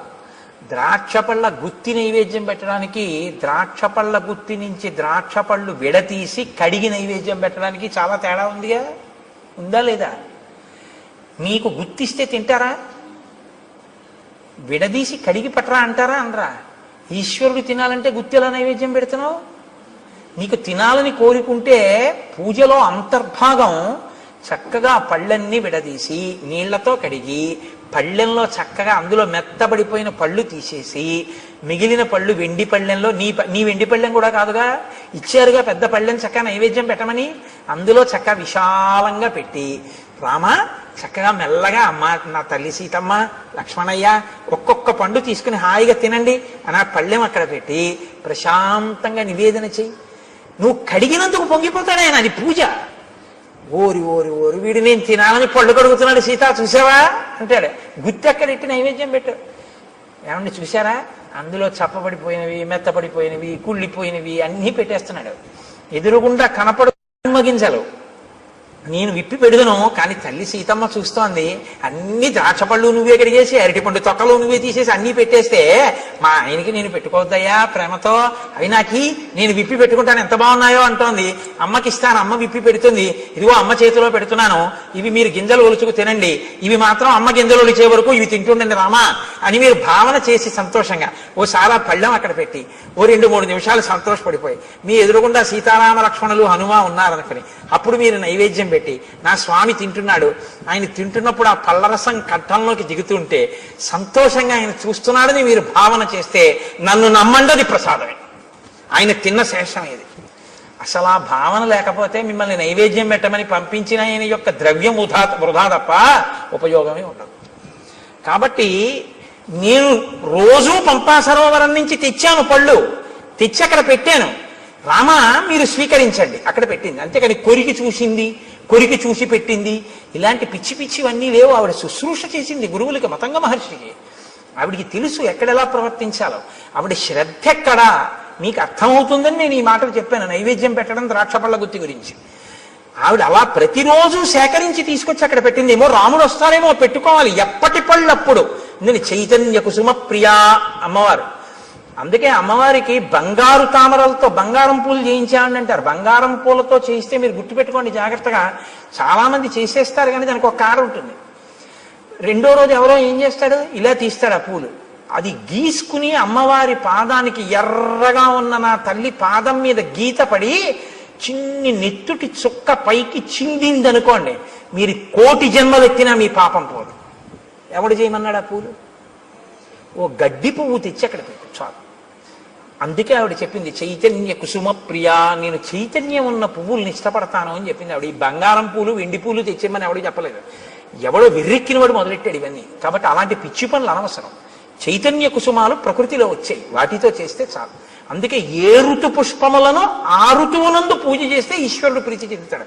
అసాధారణమైనవి తెచ్చే ప్రయత్నం చేయకూడదు. అక్కడ నీకు లభ్యమయ్యే వాటితో చేస్తేనే ఈశ్వరుడు సంతోషిస్తాడు ఎప్పుడు. శ్రద్ధ. కాబట్టి శబరి వాటినన్నింటినీ అక్కడ పెట్టింది. ఇహతే భావితాత్మానో గురవేమే మహావనే జుహావాంచక్రియే తీర్థం మంత్రవన్ మంత్రపూజితం. నాయన ఇదిగో మా గురువు గారి యొక్క గొప్పతనం ఏమిటో చూపిస్తాను రా, ఆశ్రమం చూపిస్తానని తీసుకెళ్లి గురవోమే మహావనే, మా గురువు గారు ఈ అరణ్యంలోనే తిరిగారు, ఈ ఆశ్రమంలో. ఆయన ఒకానొకప్పుడు తన మంత్రశక్తితో గంగా నదిని ఆవాహన చేశారు. ఇదిగో ఇక్కడ ఆ తీర్థం ఇప్పటికీ ప్రవహిస్తోంది ఆశ్రమంలో, చూడు. ఇయం ప్రత్యక్షస్థలీవేది ఎత్ర తేమే మనస్కృతాః పుష్పోపహారం కుర్వంతి శ్రమదుద్వేషిభిః కరైః. చాలా బడలిపోయినటువంటి నీరసంతో ఉన్న శరీరంతో ఉపవాసములు చేసి ఉన్నటువంటి శరీరం కాబట్టి భగవంతుని యందు ధ్యానంలో ఒళ్ళు మరిచిపోయిన వారు కనుక లేచి పుష్పమాల ఇలా ఉనికిపోతున్న చేత్తో స్వామికి సమర్పించారు. ఇక్కడే ఆయన అగ్నికార్యం చేశారు. వాళ్ళు వెళ్ళిపోయి చాలా కాలమైంది. నువ్వు చిత్రకూట పర్వతం మీద ఉన్నప్పుడు వాళ్ళు దివ్య విమానాలు ఎక్కి వెళ్ళిపోయారు. రామ, ఇప్పటికీ వేదులు ఎలా ప్రకాశిస్తుంటాయో చూడు, దిశలన్నీ ప్రకాశిస్తాయి ఈ వేదుల వల్ల. వాళ్ళు చేసినటువంటి అగ్నికార్యం ఇప్పటికీ అంత తేజస్సుతో ఉంది. తేషాం తప ప్రభావేన తస్యాద్యాపి రఘుత్వః జ్యోతయంతి దిశ సర్వాః శ్రియా వేద్యోతుల ప్రభా అశక్నువద్భిస్తైర్గంతుం ఉపవాస శ్రమాలసైః చింతితేభ్యగతాన్ పశ్య సహితాన్ సప్తసాగరాన్. చింతితేభ్యాగతాన్ పశ్య, ఎంత గొప్ప మాట అండి. ఆయనట అక్కడ కూర్చుని తపస్సు చేసి హోమం చేసి సాయంకాలం సంధ్యావందనం వేళవుతోంది, లేచి వెళ్ళాలి అనుకున్నారట. కానీ అశక్నువద్భిస్తైర్గంతుం, లేచి వెళ్ళడానికి ఓపిక లేదు, ఇంకా నీరసంగా ఉంది శరీరం. ఎలా అనుకుని సప్త సాగరములారా ఇలా రండి స్నానం చేస్తానన్నారట. 7 సముద్రాలు వచ్చి ఇక్కడ ప్రవహించాయి. నా గురువు గారు ఇందులో స్నానం చేశారు రామా, చూడండి ఆవిడ. అంటే ఈ జాతి యందు ఋషుల యొక్క శక్తి ఏమిటో చూస్తున్నారు మహర్షి రామచంద్రమూర్తి. అద్యాపి నామ శుష్యంతి ప్రదేశే రఘునందన. మా గురువు గారు శిష్యులు ఇక్కడే నారచీరలు ఒంటి మీద బట్టతో స్నానం చేయాలి, చేసి ఆ బట్ట పిండి ఆరేశారు. వారి శరీరమునకు తగిలిన కారణం చేత ఆ చీరలు ఆరలేదు. అది వాళ్ళ తపశ్శక్తి. దేవకార్యాణి కుర్వద్భిః యానీమాని కృతాని వైః పుష్పైః కువలయై సార్థం మ్లానత్వం నోపయాంతి వై. వాళ్ళు చేతులతో ముట్టుకుని ఇక్కడ దేవతలకి పుష్పాలు సమర్పించారు. ఆ పువ్వులు ఇన్ని సంవత్సరములైన వాడవు, అలాగే ఉన్నాయి చూడు. ఇది మా గురువు గారి గొప్పతనం. కాబట్టి రామ, నేను నీ గురించి ఎదురు చూస్తున్నాను. నీకు ఆతిథ్యం ఇమ్మని మా గురువుగారు చెప్పారు. దర్శనం చేసుకుని ఆతిథ్యం ఇచ్చి రమ్మన్నారు. ఇటుగా రాముడు వస్తాడు, ఆతిథ్యం ఇవ్వడానికి ఉండాలన్నారంటే రామచంద్రమూర్తి ఆగమనానికి ఎలా ఎదురు చూశారో చూడండి. నీకు నేను స్వాగతం నెరపాను కాబట్టి ఇక నేను ఊర్ధ్వలోకాలకి వెళ్ళిపోతాను. ఎంత తేలిగ్గా చెప్పేసిందో ఆవిడ వెళ్ళిపోతానని. అంటే రాముడు లక్ష్మణుడి వంక చూసి శరభంగాశ్రమంలో చూశారు ఈ శక్తి. ఒక ఆడది తాపసి సన్యాసి, ఆవిడ చెప్తోంది వెళ్ళిపోతానని. ఈ దేశంలో ఆడవాళ్లు కూడా అంత తపశ్శక్తి సంపన్నులు. అనసూయని చూసాం, శబరిని చూస్తున్నాం. కాబట్టి ఇత్యుక్తా జటిలా వృద్ధ చీరకృష్ణాజినాంబర తస్మిన్ ముహూర్తే శబరి దేహం జీర్ణం జిహాసతి అనుజ్ఞాతాతు రామేణ హుత్వాత్మానం హుతాశనే జ్వలత్సావ సంకాశ స్వర్గమేవ జగామస దివ్యాభరణ సంయుక్త దివ్యమాల్యానులేపన దివ్యాంబరధరా తత్ర బభూవ ప్రియదర్శన విరాజయంతి తం దేశం విద్యుత్ సౌదామినీ యథా యత్ర తే స్మృతాత్మానో విహరంతి మహర్షయః తత్పుణ్యం శబరీస్థానం జగామాత్మ సమాధిన. ఆవిడ కట్టుకున్నటువంటి నారచీర, ఆవిడ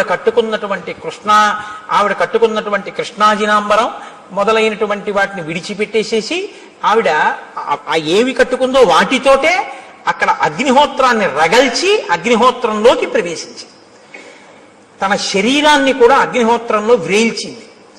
ఆ శరీరము అగ్నిహోత్రమునందు తప్తమైపోతూ ఉండగా మెరుపుతీగ ఎలా ఉంటుందో అటువంటి శరీరం కింద మారిపోయి దివ్యమైనటువంటి ఆభరణములు, దివ్యమైనటువంటి వస్త్రములు ధరించినదై ఈయన చూస్తుండగానే నమస్కారం చేస్తూ స్వర్గలోకానికి చేరిపోయి, ఇత పూర్వం ఆమె సేవించిన గురువులు ఎక్కడున్నారో, ఆ గురువుల శిష్యులు ఎక్కడున్నారో అక్కడికి ఈవిడ కూడా వెళ్ళిపోయింది. గురు సేవ ఎంత గొప్పదో నిరూపిస్తుంది శబరి వృత్తాంతం. గురువు గారిని సేవించినందుకు శబరి ఆ స్థితిని పొందింది రామాయణంలో. అందుకే రాముడికి అన్నిటికన్నా ఇష్టం గురుసేవ. కాబట్టి తత్పుణ్యం శబరీస్థానం జగామాత్మ సమాధిన. ఆవిడ వెళ్ళిపోయిన తరువాత రాముడు లక్ష్మణుడితో కలిసి సప్తానంచ సముద్రాణం యేషు తీర్థేషు లక్ష్మణ ఉపస్పృష్టంచ విధివత్ పితరశ్చాపి తత్పితాః ప్రణష్టం అశుభం తత్వత్ కళ్యాణం సముపస్థితం తేన తత్వేన హృష్టం మే మనో లక్ష్మణ సంప్రతి హృదయేహి నరవ్యాఘ్ర శుభం ఆవిర్భవిష్యతి. ఇది ఎందుకు మనం స్నానం చేయాలో తెలుసుకోవాలి. రాముడు వెంటనేట అక్కడ సప్తసాగరములను ఋషులు తీసుకొచ్చారు కదండి, అందులో స్నానం చేసి పితృతర్పణం చేశాట. చెయ్యగానే అన్నట్ట, మన దుర్దశ పోయింది లక్ష్మణ, ఇప్పుడు నా మనస్సు ఉల్లాసాన్ని పొందుతోంది, నాకు మంగళములు కనపడుతున్నాయి, నా మనస్సు ప్రసన్నమై ఏదో మంచి జరగబోతోంది అని తెలుస్తోంది. ఇంత గొప్ప తీర్థంలో స్నానం చేయడం వల్ల మన పాపం నశించింది. మీరు చెప్తే ఆశ్చర్యపోతారు. ఒకనకొకప్పుడు ఒక ఆయన చాలా ఇబ్బందుల్లో ఉండేవాడు. ఆయన వెళ్ళి స్నానం చేసే స్థితిలో లేడు. ఎందుకంటే ఆయనకు అప్పటికి ఒక యాక్సిడెంట్ అయ్యి కట్టు కట్టారు. ఆయన చాలా కష్టాల్లో ఉంటే ఒక మహాత్ముడు ఒక ఆయనతో కలిసి నేను వాళ్ళ ఇంటికి వెళ్ళడం జరిగింది. ఆయన నన్ను అడుగుతున్నాడు, ఏమండి నేను చాలా ఇబ్బందుల్లో ఉన్నాను, సాధారణంగా ఇలాంటి ప్రశ్నలు ఏదో ఈయన చెప్పగలను అనుకుంటా, రామాయణం చెప్తావని చెప్పగలనా, ఏదో పాపం వాళ్ళ సంతోషం అడుగుతుంటారు, ఏం చేయమంటారు అంటే నేను ఆలోచిస్తున్నాను ఏం చేయమని చెప్దాం. యాక్సిడెంట్ అయింది, కాళ్ళు విరిగిపోయి కట్లు కట్టేశారు, ఏం చేయమని చెప్తే ఏం చేయగలడు అని ఆలోచిస్తుంటే నాతో వచ్చిన మహాత్ముడు పక్కుని నవ్వి అన్నారు, ఎందుకంటే దానికి అంత బాధపడతారు, ఇక మీకేమీ అవదు, పుష్కరం నుంచి సీసాతో నీళ్లు తెచ్చుకు చల్లుకోకండి, కారు చేయించుకుని మీ ఊళ్ళో పుష్కరాలు అవుతున్నాయిగా, గోదావరి పుష్కరాలు, ఒక్కసారి నదిపాయ మీకు దగ్గరగా ఎక్కడుందో అక్కడికి వెళ్ళి ఆ ఒడ్డున కూర్చుని ఇలా వంగండి, కింద కట్లు తెరవకూడదు కానీ తల తెరవచ్చుగా, గోదావరిలో నీళ్లు తీసుకొచ్చి సంకల్పంతో మీ తల మించి కంఠం తడిచే వరకు పోసుకోండి, తడిబట్టతో ఒళ్ళు తుడుచుకుని ఇంటికి రండి, మీ దరిద్రం అక్కడతో పోతుంది అన్నాడు. మీరు నమ్ముతారా? నేను యథార్థం చెప్తున్నా, రామాయణం చెప్తూ. ఆయన నిజంగా వెళ్ళి ఆ పుష్కర స్నానం చేశాడు అంతే. ఇవాళ ఆయన ఎంత సంతోషంగా ఉన్నాడో, ఇక మళ్ళీ ఆయన ఏమీ పట్టుకోలేదు. తీర్థస్నానం అంటే ఉత్తినే రాలేదండి, మహాత్ముల యొక్క సంకల్ప శక్తితో వచ్చాయి. ఒక గోదావరి ఉత్తినే రాలేదు, గౌతమ మహర్షి యొక్క తపఫలం. అందుకే నదులు ఎక్కడెక్కడ ఈశ్వరుడు ఉంటే అక్కడికక్కడికి వెళ్ళి చుట్టుకుంటాయి. ఎవరి దారి నేర్పారని? కృష్ణం ఉంది, విజయవాడ కనకదుర్గమ్మని సేవిస్తుంది, మంగళగిరి వెడుతుంది, అమరేశ్వరుణ్ణి సేవిస్తుంది. అక్కడి నుంచి ఎవరు చెప్పారని? శ్రీశైలం వెళ్ళిపోతుంది, ఆ లోయల్లో వెళ్ళిపోయి అక్కడికి వెళ్ళి ఆ పాతాళ గంగా జలమజ్జన నిర్మలాంగా భస్మ త్రిపుండ్ర సమలంకృత పాల భాగా గాయంతి దేవముని భక్త జనాభవంతం శ్రీమల్లికార్జున విభో తవ సుప్రభాతం అన్నీ వదిలిపెట్టి శ్రీగిరిని చుట్టుకుంటుంది, దానికి ప్రదక్షిణం చేసి వెళ్ళిపోతుంది. ఎవరు నేర్పారు నదికి? ఆ నదుల గొప్పతనం అవే, అవి ఈశ్వరుణ్ణి సేవిస్తాయి. ఋషులు తీసుకొచ్చారు వాటిని. మాకు దక్షారామంలో సప్తగోదావరి అని ఉంది, ఋషులు తీసుకొచ్చారు. దాని స్నానం స్నానమే, దాని ఫలితం ఫలితమే. కాబట్టి రాముడు స్నానం చెయ్యగానే ప్రసన్నుడయ్యాడు. స్నానం శక్తి ఇస్తుందా అండి అంటే నువ్వు ఆ నమ్మకంతో చేసి చూడు. నువ్వు నీకు టాబ్లెట్లో ఏ కంపోజిషన్ ఉందో అందులో ఏముందో నీకు విరేచనాలు అవుతుంటే నీకు ఏ సూక్ష్మ క్రిముల వల్ల వచ్చాయో ఇది వేసుకుంటే నీ రక్తంలో ఎలా కలుస్తుందో ఆ బ్యాక్టీరియా ఎలా చచ్చిపోతుందో నీకు తెలిస్తే చచ్చిపోయా? డాక్టర్ గారు 3 పూట్ల వేసుకోమన్నాడు, వేసుకున్నావు, చచ్చిపోయా లేదా? విరేచనాలు తగ్గాయా లేదా? డాక్టర్ గారు చెప్తే మాత్రం నేను ఎలా వేసుకుంటానండి, ఇందులో ఏముందో నాకు తెలియాలండి, తెలిస్తేనే నేను వేసుకుంటానండి అంటే ఒక్కనాడే తగ్గదు. నీ నమ్మకం ప్రధానం. మణి, మంత్రము, ఔషధము మూడింటికి నమ్మకం. కాబట్టి ఇప్పుడు నమ్మాడు, నమ్మి స్నానం చేశాడు, ఫలితం వస్తుంది. విశ్వాసమే ఈశ్వరుడు. మనం ఒక ఎక్కడికైనా పవిత్రమైన చోటుకెడితే తీర్థస్నానం తప్పకుండా చెయ్యాలి. కాబట్టి రాముడు ఆ స్నానం చేసి ఉల్లాసాన్ని పొందాడు. పొంది సంతోషించి లక్ష్మణుడితో కలిసి నువ్వు వెళ్ళి ఋష్యమూక పర్వతం మీద సుగ్రీవుణ్ణి కలుసుకో అని చెప్పి ఆనందంగా ఇద్దరూ కలిసి ఆ పంపా సరోవరంలో తిరుగుతూ ఇంకా సుగ్రీవుని యొక్క దర్శనం కోసమని ఎదురు చూస్తున్నారు. రేపటి రోజున మహానుభావుడు హనుమ సుగ్రీవుడు ఆ వానరుల యొక్క దర్శనం, సీతమ్మ తల్లి జాడ కనిపెట్టడం వైపుకి కథ తిరుగుతుంది. ఇక్కడతో అరణ్యకాండ పూర్తయింది. కాబట్టి మనం ఒక్కసారి రామనామం చెప్పుకుని 11 పర్యాయాలు సంతోషంగా తర్వాత మంగళహారతి ఇచ్చిన తర్వాత ప్రసాదం స్వీకరించి బయలుదేరదాం. నారదాది మహామునీంద్రులు నమ్మినది శ్రీరామనామము, రామనామము నీవు నేనను భేదమేమియు లేకయున్నది రామనామము. రామనామము రామనామము రమ్యమైనది రామనామము, గౌరికిది ఉపదేశ నామము, కమలజుడు జపించు నామము. రామనామము రామనామము రమ్యమైనది రామనామము, గోచరంబగు జగము లోపల గోప్యమైనది రామనామము. రామనామము రామనామము రమ్యమైనది రామనామము, వాదభేదాతీతమగు వైరాగ్యమే శ్రీరామనామము. రామనామము రామనామము రమ్యమైనది రామనామము, సకల జీవులలోన వెలిగే సాక్షిభూతము రామనామము. రామనామము రామనామము రమ్యమైనది రామనామము, శిష్ట జనముల దివ్య దృష్టికి స్పష్టమగు శ్రీరామనామము. రామనామము రామనామము రమ్యమైనది రామనామము, పాలు మీ